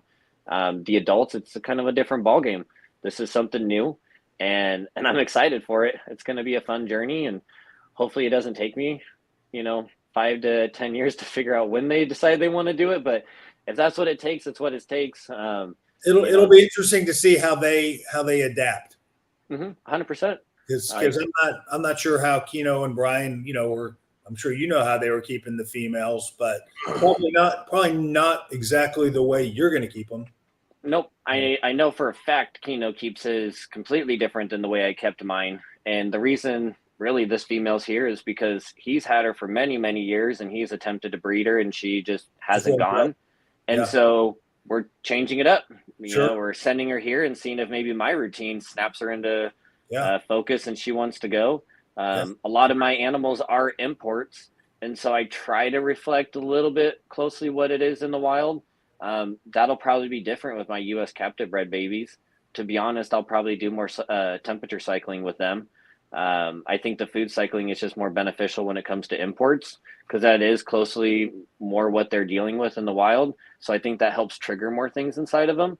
But with U.S. captive bred animals, I think you can really do any form of cycling, and I think you can have success with it for sure. I mean, that's been proven. Yeah. But I really do think if you work with imports, try it. You know, I really do think that's something that tickles more to their fancy than, you know, what we want and try to do. So as far as tickling fancy goes, like what's your pure motivation in the long run? Are you looking to be eventually doing mostly designer stuff, or are you going to always keep it pure locality, some designer, you know, 50-50, or like where are you leaning more towards? I think I'll always have it 50-50. But in the long term, you know, I really love Jayapuras. I love that locality. I love that look. It's not something you see a lot. Cyclops really gets a lot of love in that Uterensis. Well, Mina, you just don't see a lot of enough to really compare into those. The few that we have and that few that have produced are absolutely incredible. But, you know, Jayas are just something that nobody really bred. Nobody's really worked on. And I've watched that over the last 10 years. You know, I know Mark Huffman, he used to breed Jayas, and that was someone that was really interested in them. And I do talk to Mark, and, you know, we've shared some messages and we've shared different ideas with animals. And so that was a locality that I kind of jumped into because nobody else was really doing it. And that was my first green tree python, was a Jayapura female. So I'll probably always work with that locality, with the Uterensis. And aside from that, I want a black and blue green tree python too. You know, that's a dream of mine. I also want a pure yellow one. You know, I want all the colors of the rainbow when it comes to the chondros too. I'm not doing that in just localities. There are localities that can help produce those things, but I do love designer animals. I used to have an almost all black green tree python back in 2017 from Todd Wetzel. Man, that thing was freaking wicked. And I wish I had something like that again. I sold it to a gentleman in Poland, and that was back in 2018. So I couldn't tell you what's up with that now. But you know, an almost all black chondro, sold that thing for $4,000. Today's day and age, you probably wouldn't touch anything crazy like that for $4,000. No, not even a little bit. They would laugh at it. Put another zero on there. Yeah, I know. Bill, you know for sure. Mark, you too, with all the calico stuff. You know, those things are they're amazing animals, and those are just diamonds that I would love to see in my collection again. You know, I wish I had then what now. That would be incredible, especially what I could do with it. You said you sold that to a guy in Poland? Mm-hmm. Yeah, I ended up shipping it to an exporter in Florida. I mean, it was awful. He threw it into a ball python rack, and he kept it in a ball python rack for like 3 months, and then it shipped to Poland, and the dude finally got it, and he'd hit me up, and he's like, "Whoa, what's up with this thing?" And honestly, this had been 5 months after I had sold it and shipped it, so I didn't know anything about the animal. The exporter, he didn't have contact with me. Yeah. I just had contact with that guy that I was supposed to ship here. He confirmed he got it, and then it would export out. That animal did not make it very long after it got to Poland, and he sent me pictures. It didn't even look like the thing had eaten, probably since I'd shipped it. Once he put it in a ball python rack, just totally destroyed the animal. And he asked me if I would be interested in refunding, and I was like, "Look, bro, it's been almost half a year. I'm sorry. That's not something I'm going to do. I can't accept responsibility for this. This is between you and your buddy that exported it out to you, that had been in his care for 4 months." And that was a hard thing because that was also me getting out, and that wasn't getting out because of stuff like that. You know, I went through a terrible divorce and I moved multiple times, and a lot of life changes were going on. And, you know, I'm grateful for him now. I hated him then, but I'm incredibly grateful for where it's put me now and what I've learned and what it's done for me. You know, I've made mistakes. Everybody has. 6 years ago doesn't seem that long, but it is a long time ago, and a lot can change. A person can change and a lot can heal. And yeah, I just wish, you know, I was in a better spot then. I really do. You know, you can't take back the past, but I do miss a lot of those cool animals and a lot of those transactions that I really wish I could take back, because man, I miss selling a lot of the stuff that I had for, especially some cool designer stuff. And those markets back then, it'd be like pocket change now. Most locality U.S. captive bred animals are selling for a lot cheaper than what heavy designer stuff was selling for even back then. I'm sure Bill and Mark remember, and back in 2014 and 2013, when you could get a nice designer Neo for $1,500, like something that was outcross, you know, $1,500 could get you a red Neo. $1,500 ain't getting you a designer outcross red Neo today. It might in certain pairings, unestablished, more often than not, unestablished maybe. Yeah, you know, but more often than not, you're spending $25 to $3,000. That's kind of where the bottom dollar has moved to, and that's just on maybe nothing even crazy. If you breed a Dave D animal to a Biak, you're not selling that for $3,000. Someone's probably going to ask a bit more for those, but those, you know, proven beautiful bloodlines that, especially if you get some calico stuff mixed into it, like what Mark's done. I think Mark sells this stuff way too cheap with all of his calico blood. It is crazy. You don't see anybody else doing it. So when you see stuff like that, it's worth the pennies, 100%. One of these days, I'm going to buy one of those, and I'm just going to bring you like a massive barrel of pennies and be like, $5,000 in pennies, Mark. And Mark I'm will not doing take it to be disrespectful, but you know, here you go. Hey, You'll probably keep it and be like, this is an awesome barrel. hey, I'll keep it, man. That's technical gold. As long as the barrel says Jesus is rad on it, he's cool with it, bro. There'll probably be some rare ass penny in there worth $1 million. Exactly. So you just got to go digging for it. And you got to, when you find it, let me know. I'll give you a little hint. No, it'd be awesome though. Like just with that calico blood, it just kind of proves how rare it is. You know, you don't see that around. Even outcrosses, you know, their Splash and what Splash has done at TSK. And, you know, obviously Versace and Marshall Mendez has got the calico blood. But aside from that, from like true calico descendants of, you know, Calico Jr., Computer Chondro, stuff that really started that, there's just not many of those anymore. You know, it's a beautiful bloodline that it's just not worked. Yeah, it's unfortunate. Well, and you know, thank you for some of the comments.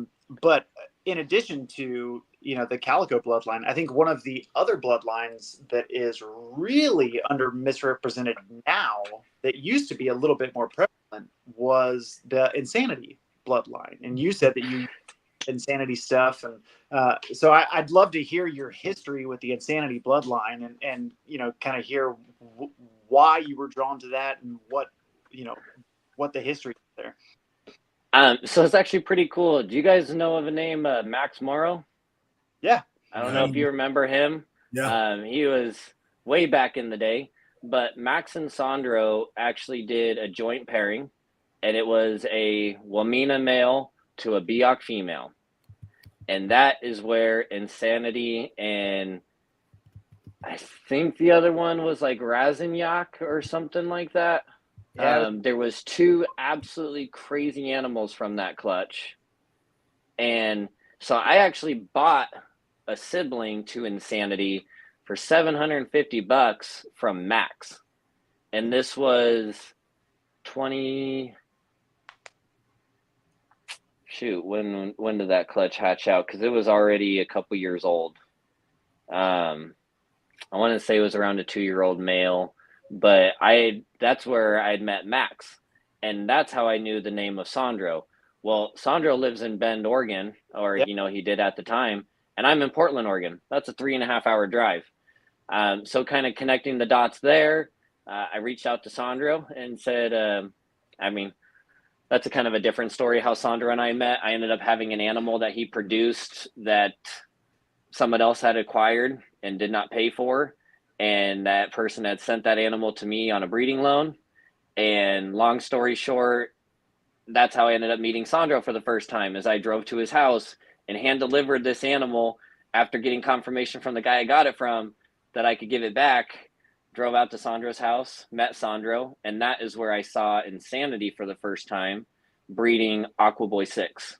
Wow. And Was that like Insanity in his prime? Because he like that later on, it was, a little less impressive. But man, that was early Insanity in his prime. The first 4 years, basically. I think he was just about 4 because his sister was almost breeding size.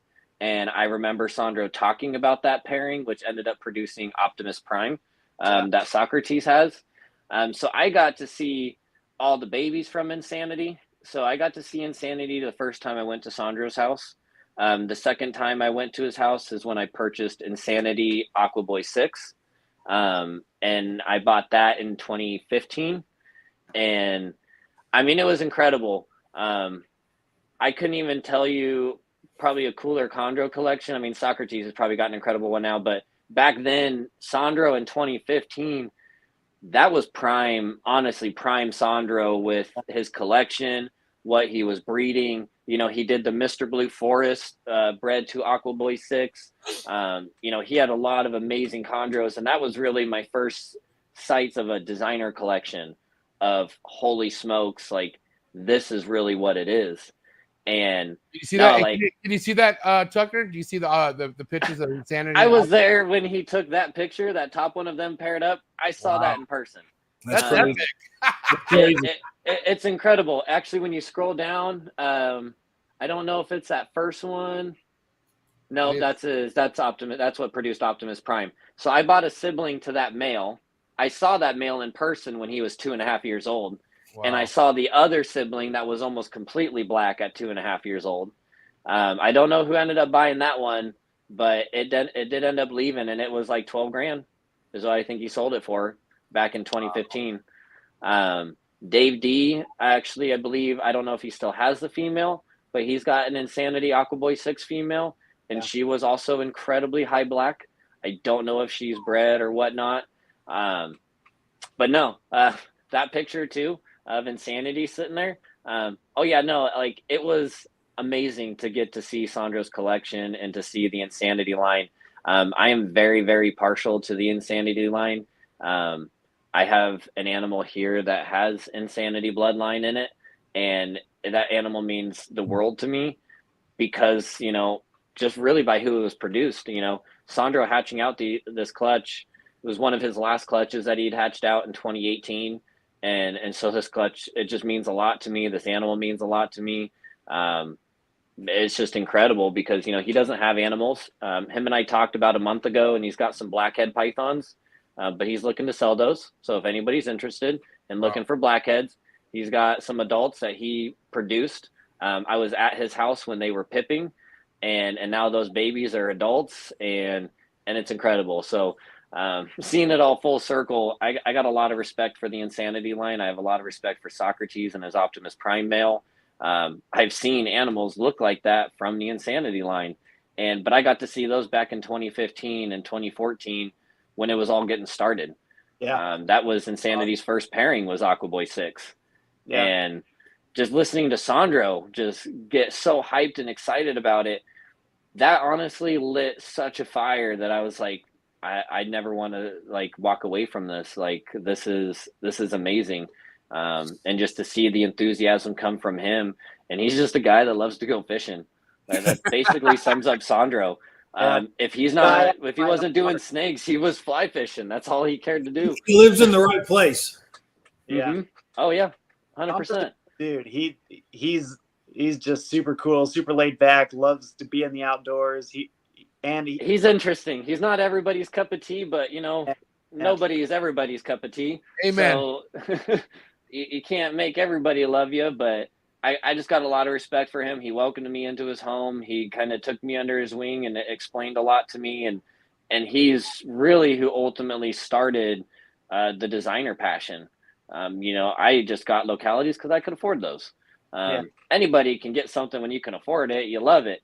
But when you see something you can afford and you want it, that's what started it. It was, I want a snake like that. That was my whole introduction. That was my whole introduction into the Chondro game, was going to places like Bill's, Socrates, and looking at a bunch of shit. I thought there's no way in hell I'll ever have any of this stuff.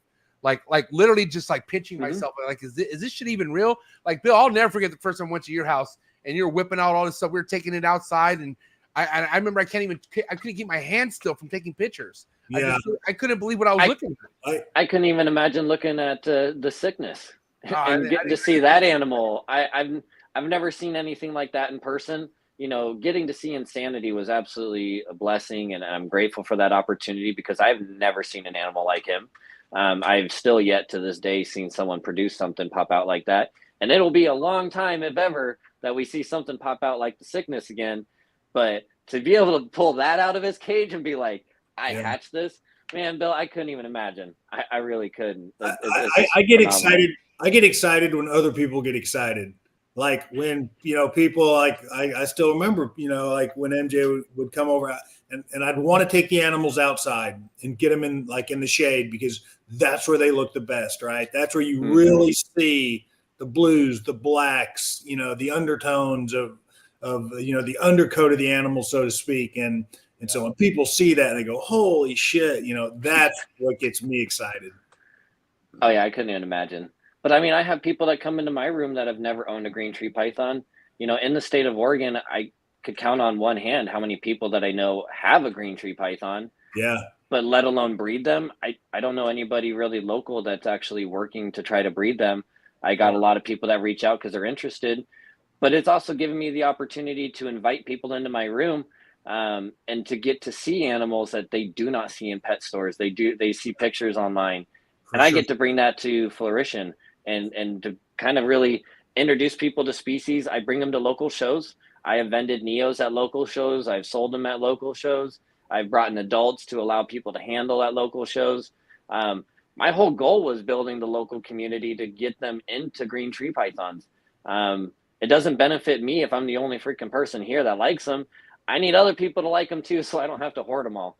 It's nice to ship them out, but I would also like to see them, grow up locally and stay close, and just to see how things turn out. I got babies I've produced in 21 that I've sold to people locally, and they're back here now for breeding to hopefully try to reproduce with. So, that's something that helps me.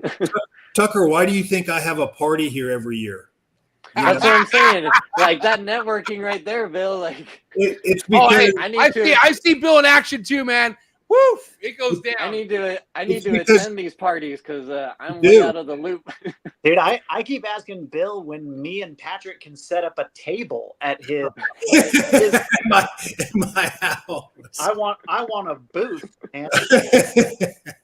An own personal booth. Like if I show up to this party, do we get like a personal discount on certain things here and here? And it's the private, like not the red room, because I know that's associated with other things. But Bill, that was kind of like the staple of your parties, was literally converting all these ball python people over to chondros. And like we were keeping lists of people that you were converting at some point. And it was like that's kind of what made it so glorious. It was seeing all these people who were considering keeping chondros put down money for a chondro as they're leaving. You know what I mean?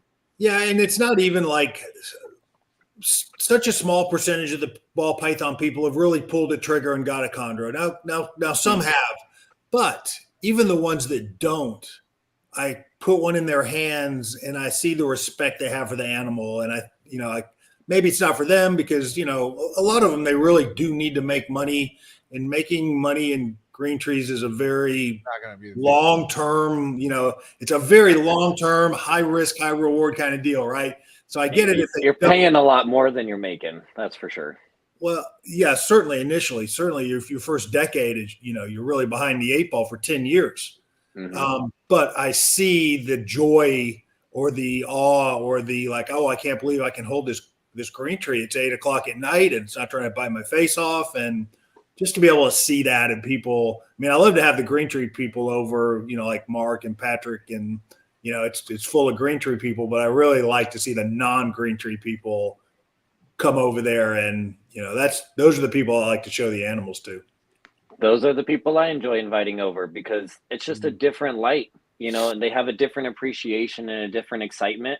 And, anybody that keeps chondros, when you go to another chondro collection, man, you're jacked. Don't get me wrong. You're excited to see that collection. You're excited to see those animals. But seeing someone that has never seen one of these in person or maybe handled one in that light, best. Man, it's such a cool feeling. It'll give me goosebumps just to see how excited they are.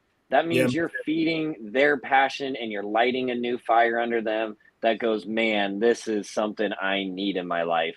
And what's better than chondros? I mean, what more could you need in life? I mean, okay, I take that back. I love you, Paris. If you heard that, please don't freak out. But there are many great things in life, but chondros really, they put a couple cherries on the top too. They make it really nice. Yeah, they do. They make it fun. It's the best. No, there's nothing better. No, I want to get to this topic here because I think, obviously we've heard so many different opinions on the size of a female chondro, like what you feel like a good proportional size should be for a female going into breeding. And I know maturity is more, on the more concern than anything, but for you, like how big are your females for on an average size, you feel like, Tucker? And then also, like, are you more rats versus mice when it comes to feeding, and let's talk about the diet as far as what you prefer for the adults as well. Okay. No, as far as the adults go, so I alternate between mice and rats. I do have some that will not eat mice, but they will devour rats. And then I feed them rats for 2 or 3 meals in a row and they're doing great. And I try to give them a mouse. Nope.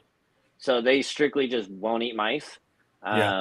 Pretty much everything else doesn't care, but I have one in particular that will only eat rats. And I hatched him in 21.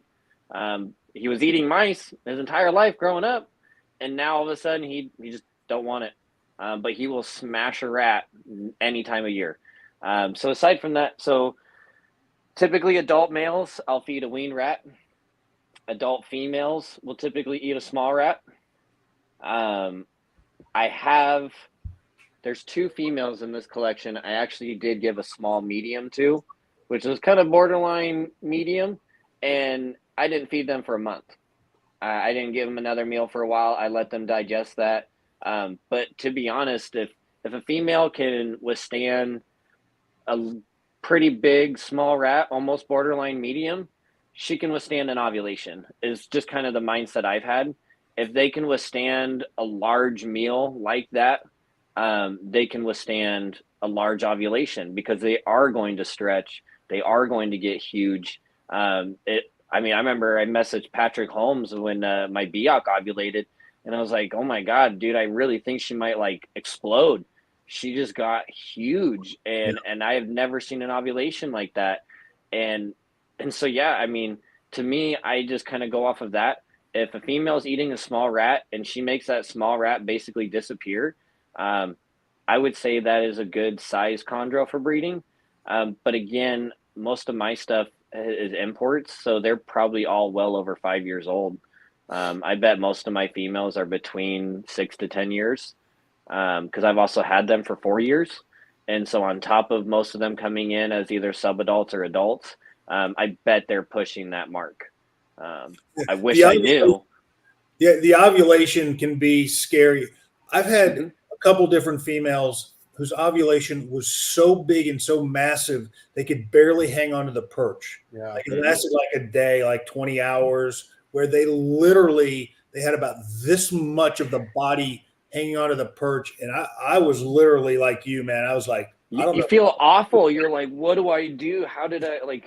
There's nothing to do. You just hang on for the ride, But both those animals that did that went on to have fine clutches and survive and all that. But it is not fun to look at, man. It is not. I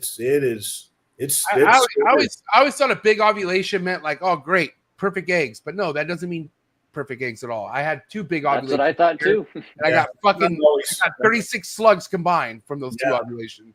So I just over my shoulder and burp them a couple times. No, but Tucker, I was gonna ask you a question just off the wall. Do you soak your gravid females after they ovulate before they lay? You soak them? So I will if I remember. But to be honest, I did not soak the sarong female after she ovulated. It was in the back of my mind. I was like, okay, I need to soak her before.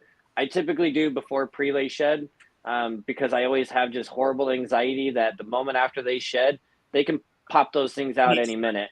Yeah. And I don't play that game. I try to soak them probably during shed, right before they have their pre-lay shed. I try to soak, but I've missed it on the sarong female, and I did not soak the Biak female earlier, or I guess she laid Christmas Day, so that was December of last year. I also didn't soak her. My Jaya female, I did soak both times she went gravid. I couldn't say I noticed any difference because the Biak female laid 14 eggs and 1 slug, and the sarong did 16 good eggs, 2 slugs, but then 2 of them obviously didn't make it. And so I couldn't tell any difference, but I also spray my animals. I do spray them pretty frequently, with how often my tub cages will dry out on certain ones. Sometimes I'll spray them twice a day. Give them a light spray in the morning and another light spray towards the evening time. The 2x2 cubes I spray like every other day or every 2 days, because those stay a lot more humid. I have big water dishes in them. So I'm not really trying to adjust the humidity too much in those ones. I mess with the tubs more than I do anything, just because of the way the airflow works for them. Shout out to all the pro sprayers out there, by the way. I love spraying. I'm such a sprayer. It used to be so out of fad, man. 7-8 years ago.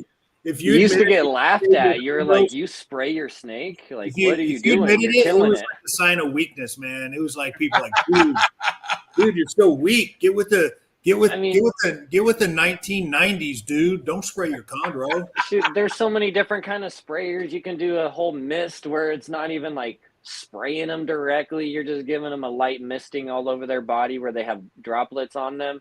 That's what I think is important. I think it's important for their skin to touch water. You know, obviously not to be soaking wet 24/7, but I do feel that's good for your skin. You put lotion on your body when you're feeling dry and it's nice, and you're like, oh man, look how smooth this is. You know, my elbows are feeling great. And aside from that, they're probably feeling pretty rough and ashy, and I can only imagine that's something kind of similar is just dry skin that never feels good. And you can see the way their body wrinkles, the way they're perching. Okay, hey, I need to bump humidity a little bit, or this one needs to be drinking a little bit more water. You know, if you pay attention to your animals, they 100% will tell you a lot of what they need, a lot of what they want. They tell you when they're hungry. They tell you when they don't want nothing and they're turned away from you and they're basically giving you the middle finger to leave them alone. They don't want to be bugged that day, and so I don't bug them those days. You can tell a lot of times if a green tree python is dehydrated by what you're talking about. The skin folds get a little bit more pronounced. The head starts to... And, you know, that when I see that, that's like, oh, am I keeping it too warm? That's the first thing I think of. Secondly, I think of him providing a big enough water dish. And then, you know, maybe it just needs a soak. You know, maybe it needs a good long drink. And so, sometimes they need some help. Yeah, they just need a little help. So soak it overnight, put it back in. It's all plumped back up again. And, you know, just like you said, read your green trees. Don't be afraid to, you know, I think there's such a fine line between being minimalistic and don't doing anything, but then being over the top and trying to do everything. Yeah. You know? Don't overkill it. Yeah. There's a lot of times you can be hands off with chondros and they'll fix a lot of things themselves. Yeah. I mean, there are certain things they won't fix. But you know, how many times do they rub their faces into spots on the cage and they get, you know, bald spots on their face or somewhere on their body because they rub in the wrong way or something? You don't touch those. You leave them alone. They will heal. You know, they're going to take care of themselves. You keep it clean. They're going to do it. If we put breeding on the shelf here, keeping them, it's so fucking easy. You know, like there's quite a bit you could get away with as far as just like narrowing down what a chondro needs or what it, you know, wants to be happy. But man, when it comes to keeping these things, it's such a walk in the fucking park. They're fun. They're so easy. Now breeding, holy shit, we're talking a whole nother level here. But other than that, like we're talking like, you know, I don't know. That's why I feel like the popularity overall with chondros will increase because breeding's not really a popular thing all around the board right now. Like a lot of people aren't coming into the hobby wanting to breed. They're just more like they're seeing what breeders are going through and they just rather keep. And I don't think, I mean, at this point, not too many people are so happy with just putting snakes in a rack. They want to put a snake that they can actually admire and see. And that's kind of like, that's right up a Chondros alley. And that's hard because, that's really what Chondros are. They're that perfect display animal. Yep. And everybody, that's what everything's churning to. If you keep them in a rack system, I'm sure there's probably people having aneurysms right now. But I have a 55 quart rack system that I built back in 2020. And this thing has worked great for me. I got technically 3 of them, but one of them's a 90 quart. And there's probably people losing their marbles over it. But guess what? Like, they love it. And I put some of those animals in PVCs and they don't like it. And I put them back into those and they love it. It's just something that they're comfortable in. I had an easier time establishing and getting, healthier chondros in my target tubs versus putting them in here and figuring this part out. Because I'm in Southern California. I don't know how humidity is up in Oregon, but down here it's terrible. And when I put them in a box like this, that's when I really struggled with humidity. You know what I mean? And that's when I realized how spraying's my friend, and I'm going to be okay as long as I keep that spraying on point. And I don't have any issues with sheds as long as I keep my spraying on point. You know what I mean? Well, and you don't even need to spray the animal directly if it gives you that much anxiety. Right. You could just spray the bottom of the damn cage, bottom of the cage, and that's gonna do cuss, enough. It's okay. You're safe. You can cuss, buddy. I always feel bad because you just never really know, and I got a lot of respect for Chondro Jesus Mark, and I already put my bong away, but we can cuss. Okay? So if we're not gonna smoke on here, we're gonna cuss on here, okay? And Mark's mom might be listening as well. Oh shit! I forgot about that. Okay. Marsha's listening, man. I haven't been cussing a lot though. I think I've been good all episode, to be honest. I think everybody's been actually pretty good with it. I haven't heard anybody kind of go off the rails with it, but no, I mean, while we're talking about keeping and the different, obviously there's different humidities, different cages, different, your cage and tubs and everything. You keep sarongs, you keep Jayas, you keep BX, you have designers, and it seems like you're a very attention to detail type of dude. Like you're noticing things, you're observing everything that's going on. Have you observed any differences within the different localities and between locality and designer? Do you do anything different? Is there anything that you have adapted or changed between the different snakes, different subspecies, different designers, any of that?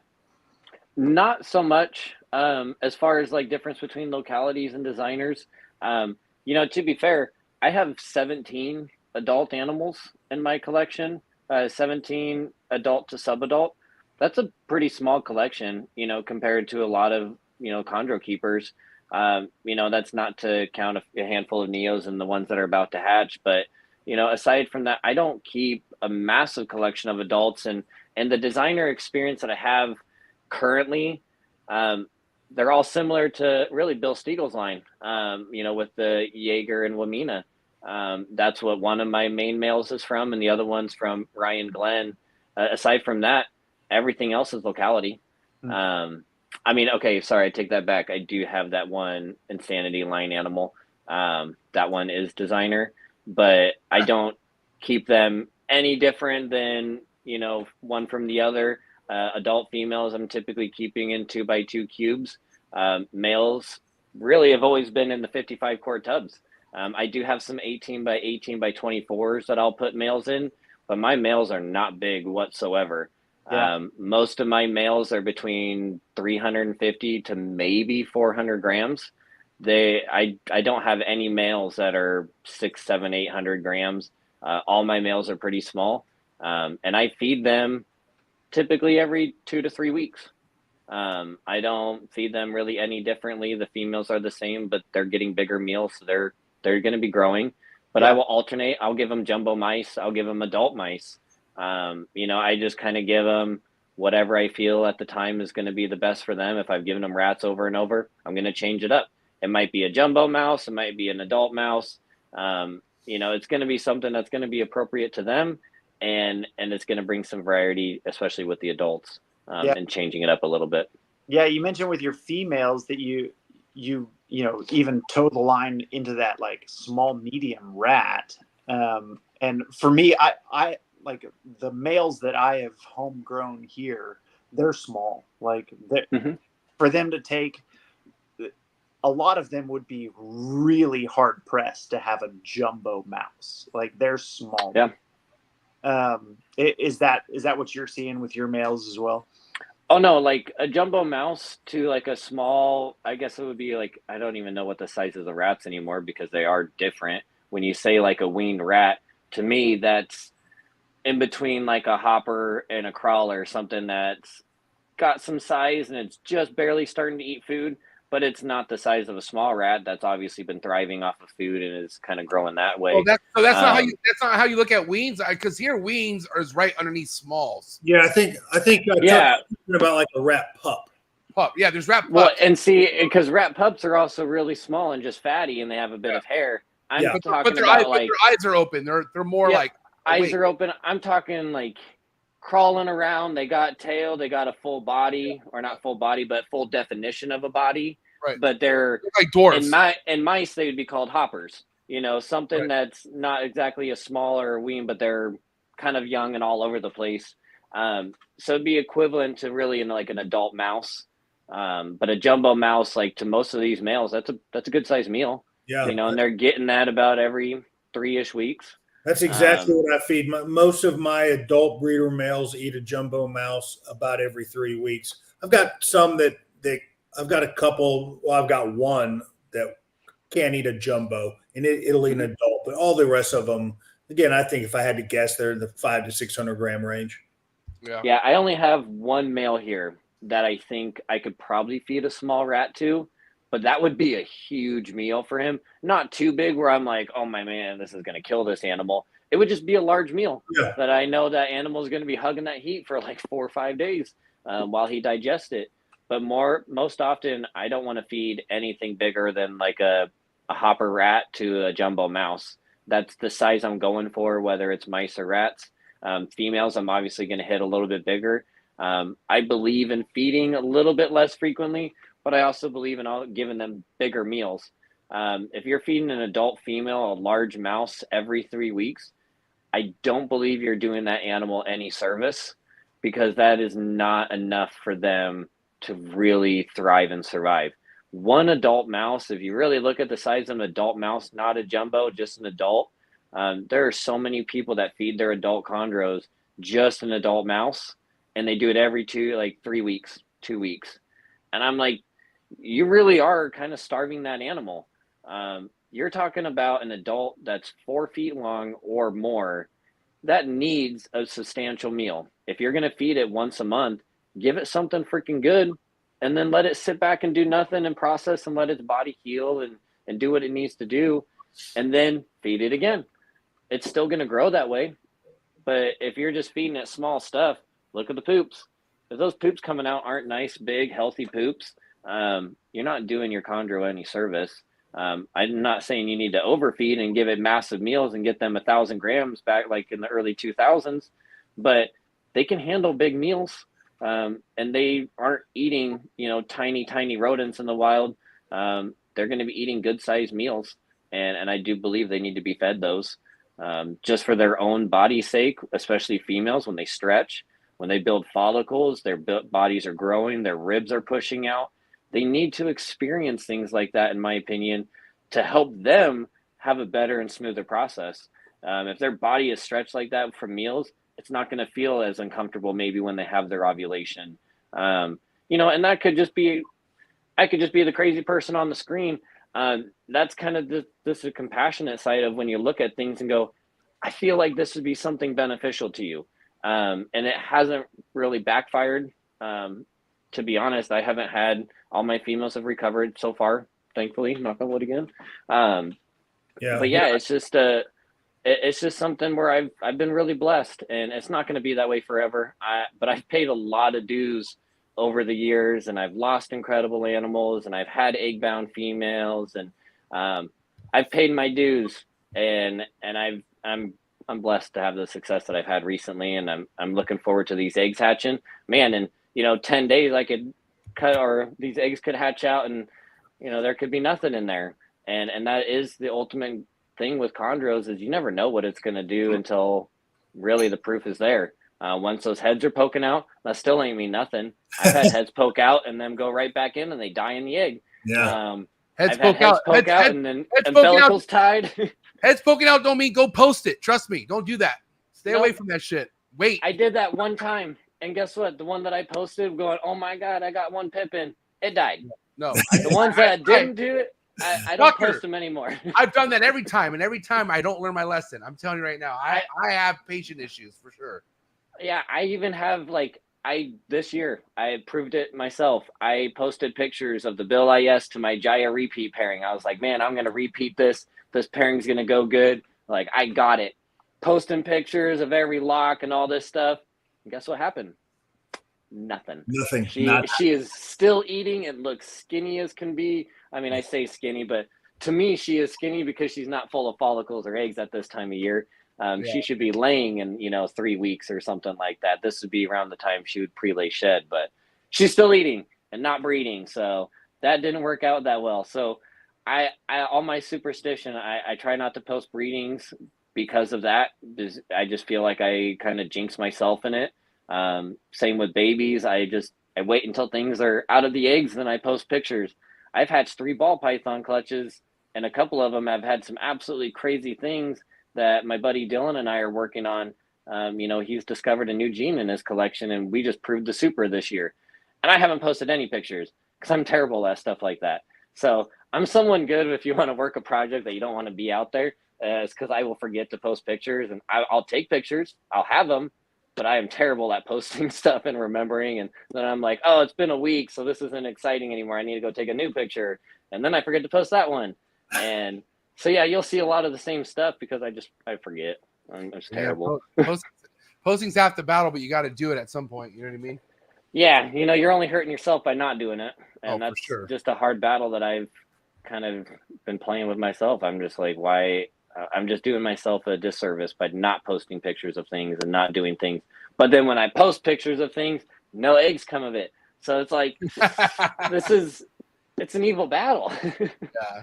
All right, listen up. Wrap up question time. I'll go first, and then Mark or Bill will go next. But, numbers is everything, I feel like. And I feel like the more success you have on your side is the more attempts, like the more at-bats, right?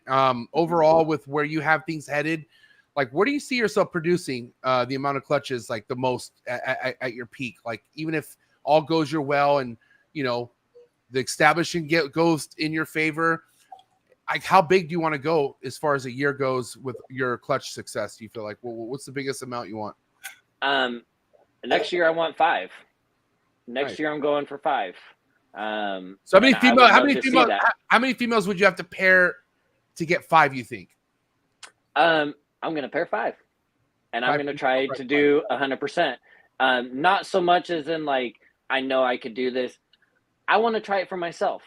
The females I'm working with, aside from 2 of them, are proven girls. I got 4 proven girls in here, and I want to try to do that for myself. I listened to David Brahm's episode where he paired 5 females or something like that, and all of them went. I want to accomplish that feat, but that's not really for anybody else but myself. I experienced a 100% hatch rate. Now I want a 100% successful hatch rate. I want to hatch an all yellow clutch. I want to hatch an all red clutch. I have goals that are really just for me personally. This is the first year that I will have 2 clutches hatch in the same year. I've never experienced that before.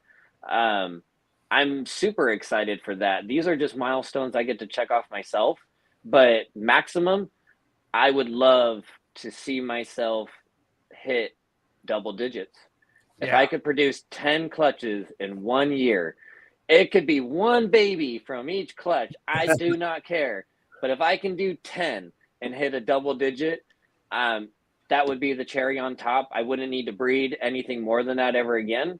But I'm not stopping just from hitting a certain number. There's certain types of animals I want to create. I want to recreate insanity. If it takes me 25, 30 years to do it, That's my mission. I want to create certain animals that look like Ella Diablo. You know, she's an absolute incredible female. Probably the closest thing to her would be the Sickness. And Peppercorn, the way they were black and blue. I want to make animals that look like certain things. I don't necessarily want a Mr. Blue, but if I hatched one, I would still be eternally grateful and excited. But there's just certain iconic animals that I'm after and recreating just for myself. I want to come into my snake room and see an animal like Insanity in my room and go, man, either I hatched that or I bought that. One or the other. I want something like that. So, you know, those are just kind of the things I'm after. I'm hitting personal goals. I'm not really doing anything else for anybody but just myself. This is what I told myself I was going to do in high school when I traded for my first green tree python, was hatch out chondros. And it's taken me a long time to do that.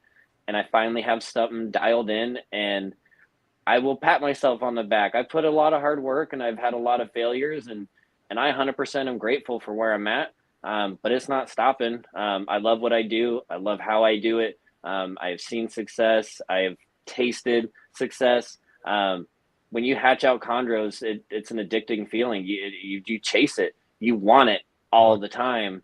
And that's what I want to do. Yeah, you know, and I want to pass that to my kids and make them just as excited. Yeah, you do chase it. It truly never gets old. It never gets repeatable. It never gets stale. You're just always chasing. Every baby's different. Amen. Everyone. Nothing in there is going to be the same. How freaking cool is that? It's pretty awesome. Like, yeah. All right, who wants to go next? Wrap up question, Bill or Mark? Go ahead, Mark. Okay, so I have a question, and because you said you vend local shows. God. Do you take chondros to local shows, and what has your experience been with bringing chondros to shows and, you know, have them on display and everything like that? Because that's not something you hear very often. No, and I applaud Buddy Buscemi. I know he is someone that will take chondros to the shows, and he has vended shows. I believe Kenny Richichi did with man, who was he? I know he took some chondros to Tinley. I can't remember if it was someone in his gang, and I apologize. Either Andy Middleton, maybe it was Andy Middleton. But you know, I know there's a handful of people that have done it. So I have taken 1, 2, 3. I think I've taken a total of 4 babies to a show, and I've sold every single one that I've taken to a show. I have never gone to a show and brought a chondro home unless I plan to. Really? And those are small. I take that back. I did do that at a one-day show, but I did not have high hopes that animal would sell at that show. That was more just to kind of show people, hey, this is what it is. Because I posted that animal on MORPH Market and it sold the same day, so I didn't really get another chance to try it at like a 2-day show that I typically try to vend. Yeah, and how are you vending the chondros? Like, do you bring adults too? Like to show what you have? He's there. So there is. I will bring my sarong male. He is super chill. It could be day, night, whatever. I can reach my hand into that cage, and I could literally just put my fingers right on his face, and I could just hold him right there, not like with any force, but I can literally pick this guy up right off the perch. He don't give a crap about nothing, but when he smells food, he will eat it. Yeah. All right. Right now in the dark. I got to see this. Doing it. Right now. Just put your hand on him right now. Put your hand on him right now. Hurry up. Just do it. No hesitation. You did it. Oh, dude, what a... Now you're scaring him. Oh, no. Oh, okay. All right. Here we go. Here we go. He's going to get bit. Camera time. He's getting bit. He's getting bit. Oh, no. Come here, bro. Go, Tucker. Tucker. This guy's not going to bite. Kiss him. What a pro. Dude, I'm getting... I don't know where... Even my nicest chondros is going to light me up right now just because it's nighttime. Once it's nighttime, all these fuckers I don't trust at all. Oh, man, no. I am bugging him up to wazoo right now. And damn. Well, there you go. He don't. And this is for a lot of my chondros. I spend a lot of time with them where I can just mess with them. And, you know, they do great. Yeah. All right. Sit there and hold him on the head. He's not going to freak out. Tell me how many chondros you can see do that. There you go, and Mark. Still be just perfectly fine. So there you go. There's your hold my beer moment. Yeah, that was hard. That was epic. Yeah. Okay. So you bring an adult. You have it on the table. You also have the baby, obviously, on display at the table. And what's your price point for those babies at a show? Not because I'm interested about what you're selling chondros for, but I'm more interested about at a relatively small show, I would imagine. Yeah. No, the Pacific Northwest is rather small, so I usually use prime example. So I use these crystal clear tubs. It's kind of bright in the light, but wow, they're completely see-through. They have drilled in holes into them already. The lids pop right off. Super simple. I actually built a rack for these just to see how it would go, and so far the temps are holding really well, but I haven't put anything in. Where'd you get those? I have those exact tubs. I incubate eggs in those. They look light. I've hatched ball python eggs in them. They're super light. I got them from Walmart. They were a package of 2 for $10. What? Walmart? Yeah. Let me see that again. Let me show that again. What department? They're to hold shoes in, right? That's why they have the shoe box. Yeah, they're like 1.9 liter. Oh wow! And but yeah, no, like it is a cool, like the lids. It's super clear, crystal clear. Recessed, so it holds humidity 100%. Has pre-drilled holes. That's like 5 on each side. I mean, these tubs are a little dirty because I built the rack and put the tubs in, but I haven't really messed with them. But yeah, no, I love them. And they are crystal clear, so I can put neonate chondros in there. Shout out to the homie Angel. I got a lot of respect for David Brahms, but, my buddy Angel has come up with a lot of great 3D printed designs. And he's printed me some purple perches that I've used for displays at the shows. I love bringing chondros to the shows. I also hate it because you never leave the table.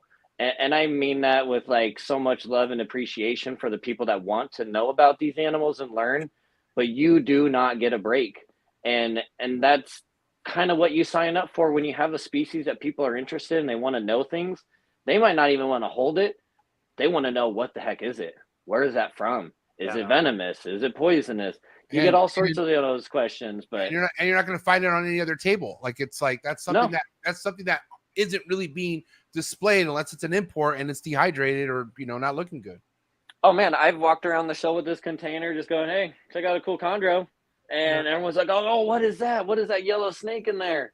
I have these 3D printed snake hooks from Angel, and I'll pull neos out and I'll have them on these 2 hooks, and I'll show people size comparison. I don't let people touch anything. But I will show you, and I will bring it out myself because I know how to get it off the perch appropriately. Not everybody does, but it gives me an opportunity to teach them. This is how you would do it if you want to get them off the perch without pulling them off. There's certain things that you can do to help entice them to move, unless you got one that's just an asshole and they will literally turn and bite everything you try to do. I got this guy right here. As soon as I open up the tub, its head's going to be right there ready to go. And if I pick up the water dish, it'll start tucking its head because it knows it's not food time, which is weird. It will literally start tucking its head going, all right, I'm not getting messed with. And I'll pick up the water dish and it won't bug me. But if I don't touch the water dish pretty quickly, that thing's ready to go. He's thinking he's eating, or she's thinking she's eating. It's that one cool Neo that Bill had commented on that he's got a lot of hopes for. I do too. This thing is getting black every day. Yeah. And I'm pretty excited for it. I was telling Ryan Glenn, I was like, man, I need a night child so bad. I got day child. I need a night child. All right, Bill, you're up. Wrap-up question. All right. Two-parter, kind of. The first one's not a question, but I want to see that badass flag that you have in your background there. That I've got to get one of those. So shout out to the homie Dylan, D's Balls and Exotics. That's so sick. He created this. I know my ring light's because it's got the. I can see it. It looks good. You're right there. But no, I mean, this is an absolute amazing. He did all the work and he brought it down and he gifted it to me. It's a little USA chondro flag, and just absolutely incredible. I love it. Chondros are our life. That is something that brings us inner peace outside from this crazy world and about all the other distractions that we have.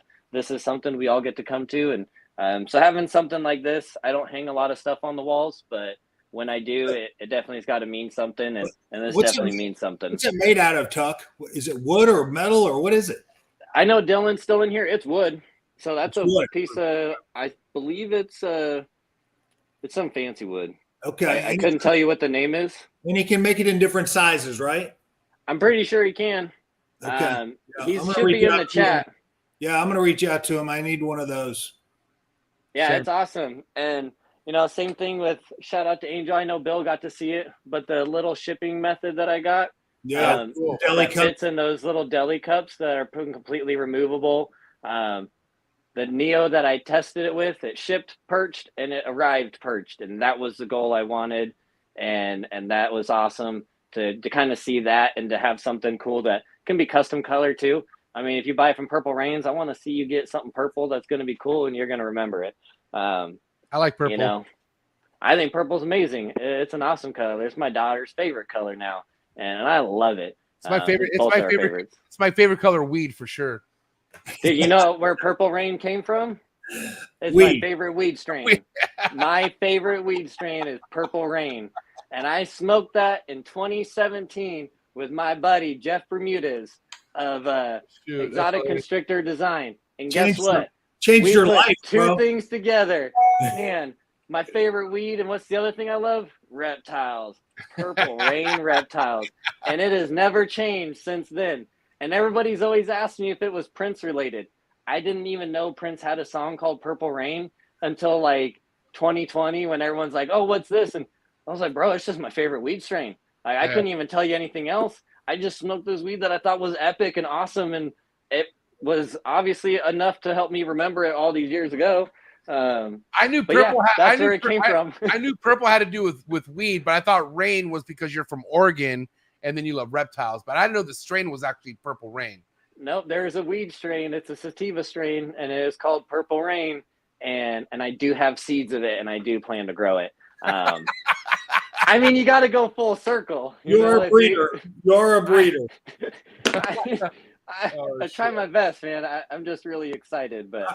All right. So my second my second part of my actual question is, and this can be on a down low. So Travis and Kino maybe not listening, but who do you like as number one fantasy pick in the football league? Oh boy. Oh man, you're asking for advice. Hang on. You know what happened? I gave Dan DeLuca all the help in the world. I was like, bro, you need to fix your lineup. You need to do this. Guess what ended up happening? That dude took first place. Wow. Took all the money. So I see this. Also, shout out to Dan DeLuca. He's got some awesome Neos available. Yeah, he does. To do that, as long as you pass on McCaffrey, you can pick whoever you want. But I would like that as my number one pick. Are you number two? Are you number two in the league? Dude, I'm number 3. Number 3, you're not going to get him then, because I wouldn't take him, but he'll probably go second. Because it's hard. Because to be honest, like Justin Jefferson, I don't necessarily think should be a number 1 pick this season because he doesn't have the quarterback that's throwing to him. Yeah. I don't know who they brought in now that McCarthy got hurt and he's out for the season. But to be fair, Tyreek Hill, I would say would be a great number 1 pick because him and Tua, Tyreek Hill just got big payday. Yeah. And he's the one that makes those big plays. So did CeeDee Lamb. He got a big payday. Exactly. So to be honest, if McCaffrey's gone, I would probably take Hill myself. And if Hill is gone and Caffrey's there, I'm taking McCaffrey. That's I would love to have him. He was on my team last year and he did great. Yeah, he was a stud last year. I'm just not drafting Russell Wilson again. That was freaking stupid. Ouch. I know, man. I was like, man, he's going to do great for the Broncos. Let's ride. He rode me right into the freaking ground. Ouch. It was stupid. I benched him after the 3rd week. And I can't remember who I convinced to trade me, Travis Kelce. Man, I had a dynamic team at the end of the season, but I was just – I lost a lot. You traded Travis Kelce to you? Yeah, I can't remember who traded it to me, but someone traded me Travis Kelce because I had Kelce and Hawkinson, TJ Hawkinson. Yeah. I had both of them, and those were the 2 dynamic tight ends. Yeah. And, yeah, no, I can't remember who traded it to me, but someone stupid did. It didn't help me at all. I want to – man, it was probably Paul. I bet it was Paul. Freaking Paul. Fucking Paul. Listen, Fucking ball. what a great episode, and yeah, fucking sports. Almost fell asleep there for a little bit, but I'm not gonna lie. I know, sorry. This was a good time. Tucker, for people to be on top of everything that you have going on, should they follow your Instagram? Like, where are you most active at right now? 100% Instagram. I tried TikTok, and I had 2 videos blow up to over 150K views. Oh, nice. And I didn't check anything for like a whole month, and I got on, and I was like, holy smokes, all this blew up. Since then, I've gotten like 200 views. So to be fair, Instagram is the way to go. You know, if you're looking out for some locality chondros, I do have a poultry to poultry clutch that's on day 42. You know, I don't plan to keep all of them if I'm fortunate enough and they all hatch. I do not have the room for all of that. But, you know, I'm hoping to hatch out some nice locality chondros and have them ready for like spring of next year. Those are ones that I hope to also take to shows. Those would be the types of babies that I would take to shows because they're a good entry level. Someone can handle $1,000 to $1,500 purchase over a $4,000 purchase for their first chondro. They're going to jump headfirst into that. So those are, you know, types of animals that I would probably hyper focus on and leave for shows. And then the designer stuff I like to keep a little bit more of, although somebody got 3 Neos from me this year and talked me out of them, and I regret it because they all look freaking awesome. And I'm like, those were mine. I hatched them and now they're not in my house. And as much as money is awesome, looking at chondros that you sell, I'm sure Bill 100% knows it. And I know Mark has seen it too with the stuff that he has sold, where you go, take the money back. I don't want it. Like, I don't need it. This money's garbage. Send me back that animal. Oh yeah. It's all part of it. It is. But yeah, man, it was a pleasure having you on, Tucker. I appreciate it. I know this won't be the only time we'll have you on the show, but guys, please go do me a favor. Go follow my man Tucker at Purple Rain Reptiles on Instagram. Link in the description below, and give it up. It's a wrap for Tucker. Purple Rain Reptiles, ladies and gentlemen. Thank you, guys. Thank you, everybody who tuned in. I appreciate it. Appreciate all the love. Yeah, have a good night, man. We'll catch up soon, okay? Absolutely. Good night, everybody. Peace. Later, buddy. Peace. Talk to you draft night, Tucker. Yep, draft night's coming up. All right, peace, man. Wait, you guys still have more to talk about? Fuck, what else?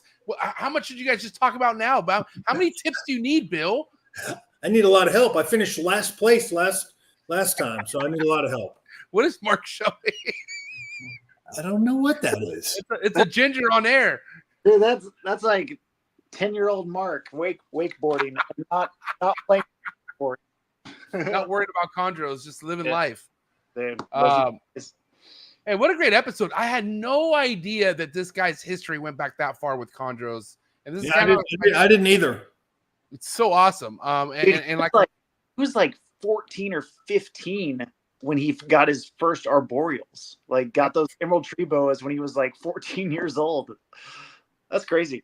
Yeah, but also it's kind of like, because I've noticed Tucker last couple of years has started gaining success, and I could have sworn he got into it when he was getting into ball pythons the year we met. But like I said, he's been about this for years, and he had his moment where he got kicked in the nads, had to step back and come back in it. And how many people have you heard that went through that kind of stuff where they got blown and they had to wait a little bit and they come back and give it another go, and Tucker legit has gone through his licks for sure. A lot of people never come back, they blow up, they get big, and then something dramatic happens, and then they never come back. Yeah, that's definitely the majority. Is something happens, they sell it out, and they sell out, or they lose it, or life happens, and then they don't come back. Yeah, but I think Tucker came back and is doing well. Like, dude, he's building, he's growing, he's got locality, he's got designer, he's got it all, man. He's killing it. Yeah. And like we say, everyone's chapter, everyone's story in the quick green tree pythons is so different, right? You got people who come in here and get success right off the beginning, and then you have people who just don't even see success, period, and then they leave. Then you have people who don't get success, and then they come back, or they stick around and they get to fulfill the fantasy of hatching out chondros. But I gotta tell you, man, with green tree pythons, it's just about having that grit. You know what I mean? Like, it's whatever's not happening now, you just got to tell yourself it's going to happen at some point. It'll happen. If you're persistent, it'll happen. Some people take more lumps than others for sure. But if you're persistent, it'll happen. No doubt. Day by day, man. Great episode, Mark. Appreciate you coming through in the clutch, and killing it with us. But I appreciate you. Mark Hager, Texas Chondros, tonight's sponsor. Go hit him up on Instagram. What's going on with you? Remind me. So all your pairings about November, about in next month and a half or so, you're gonna start pairing up again, or what? Yeah, I'm probably gonna do 5, maybe 6 pairings this year. So we'll see how it goes. What's the most you've had in a year, Mark? Clutch wise? I think I've had 4 clutches in a year. Wow, is the most. Okay, all right. And then Bill, what's the perfect year looking for, like next year? Like if you could have the perfect amount of clutches, what's that number going to be like for you? Well, Alex and I were putting pencil to paper literally just a few days ago, and it looks like 12 females this year. We're going to pair 12. Fuck yeah. Listen, I'm due. I had 10 females lock last year, like multiple legitimate locks, and only got 3 clutches out of the 10 females. So, it'll probably be. I'm hoping for a pretty good year this year. I'm gonna have 12 females that are just solid, ready to go. A lot of animals that are rested and repeated, and a lot of first time breeders at 5 years old. And so the way things work, it's either going to be a great year or a terrible year. Well, you've given Alex the year off, basically. So he's got to. You're right. I basically gave him the year off, so it's time to put him to work, and I hope I do exactly that. So yeah, 12 females this year. Treat Alex like you treat your green tree females. Give him a year off. Yeah, that'll teach me. Hey, Dylan's here. Dylan, by the way, can I order 3 of those wooden flags with a chondro on it for me, Bill, and Mark? Invoice, PayPal to me. I got it. But please, can you please hook us up? I would really like to have one of those since this was such an iconic episode. But that was actually really cool what Tucker had. That wooden. I need that. I love that. I'm such a patriot. I fly the American flag every day here. So when I see a flag and a chondro, I got to have it. Yeah, I wish I could play the Hulk Hogan theme song right now. That'd be perfect. But I won't get monetized if I do that. So listen, guys, do me a favor. Texas Chondros, TX Chondros on IG. Give them a follow. And, of course, the mayor, Phoenix Reptiles. I'll see you guys in about what? How many days? 10 days. 10 days. Best believe it. Best party of the year. Cannot wait. But, guys, give it up. It's a wrap for Mark Hager and Bill Stiegel, ladies and gentlemen. Have a good night, boys. Can't wait. See you next Tuesday. Thank you. See you later. All right, guys. Thank you so much for hanging out. Quite the episode. Tucker, very proud, man. You definitely have quite the stories with the chondros, and I was very happy to hear it all tonight on tonight's Trap Talk. So if you enjoyed tonight's episode as much as I did, and this is your first time hanging out, hit that subscribe button. The subscribe button being hit helps me a lot, inspires me. All right, I'm all about organic growth, and that's what I've been doing for the last 5 years. So please hit that subscribe button if you enjoyed it. Now, if you're looking for exclusive content, you want to get more out of what you see out of each episode, please consider joining the Trap Talk Patreon family. You get to know me and 250 plus trappers. All right. There's an awesome Discord, awesome group chat. Come connect with all of us. All right. And it's all about longevity in the reptile world. So thank you so much. Don't forget tomorrow, Wednesday, Stephen Cush's Corner is going down. All right. And of course, Friday, Thursday, Saturday. I mean, every day of the week, 7 days a week. Coolest reptile network in the world. That's a fact. Have a good night. Episode 534 in the books. Send them out.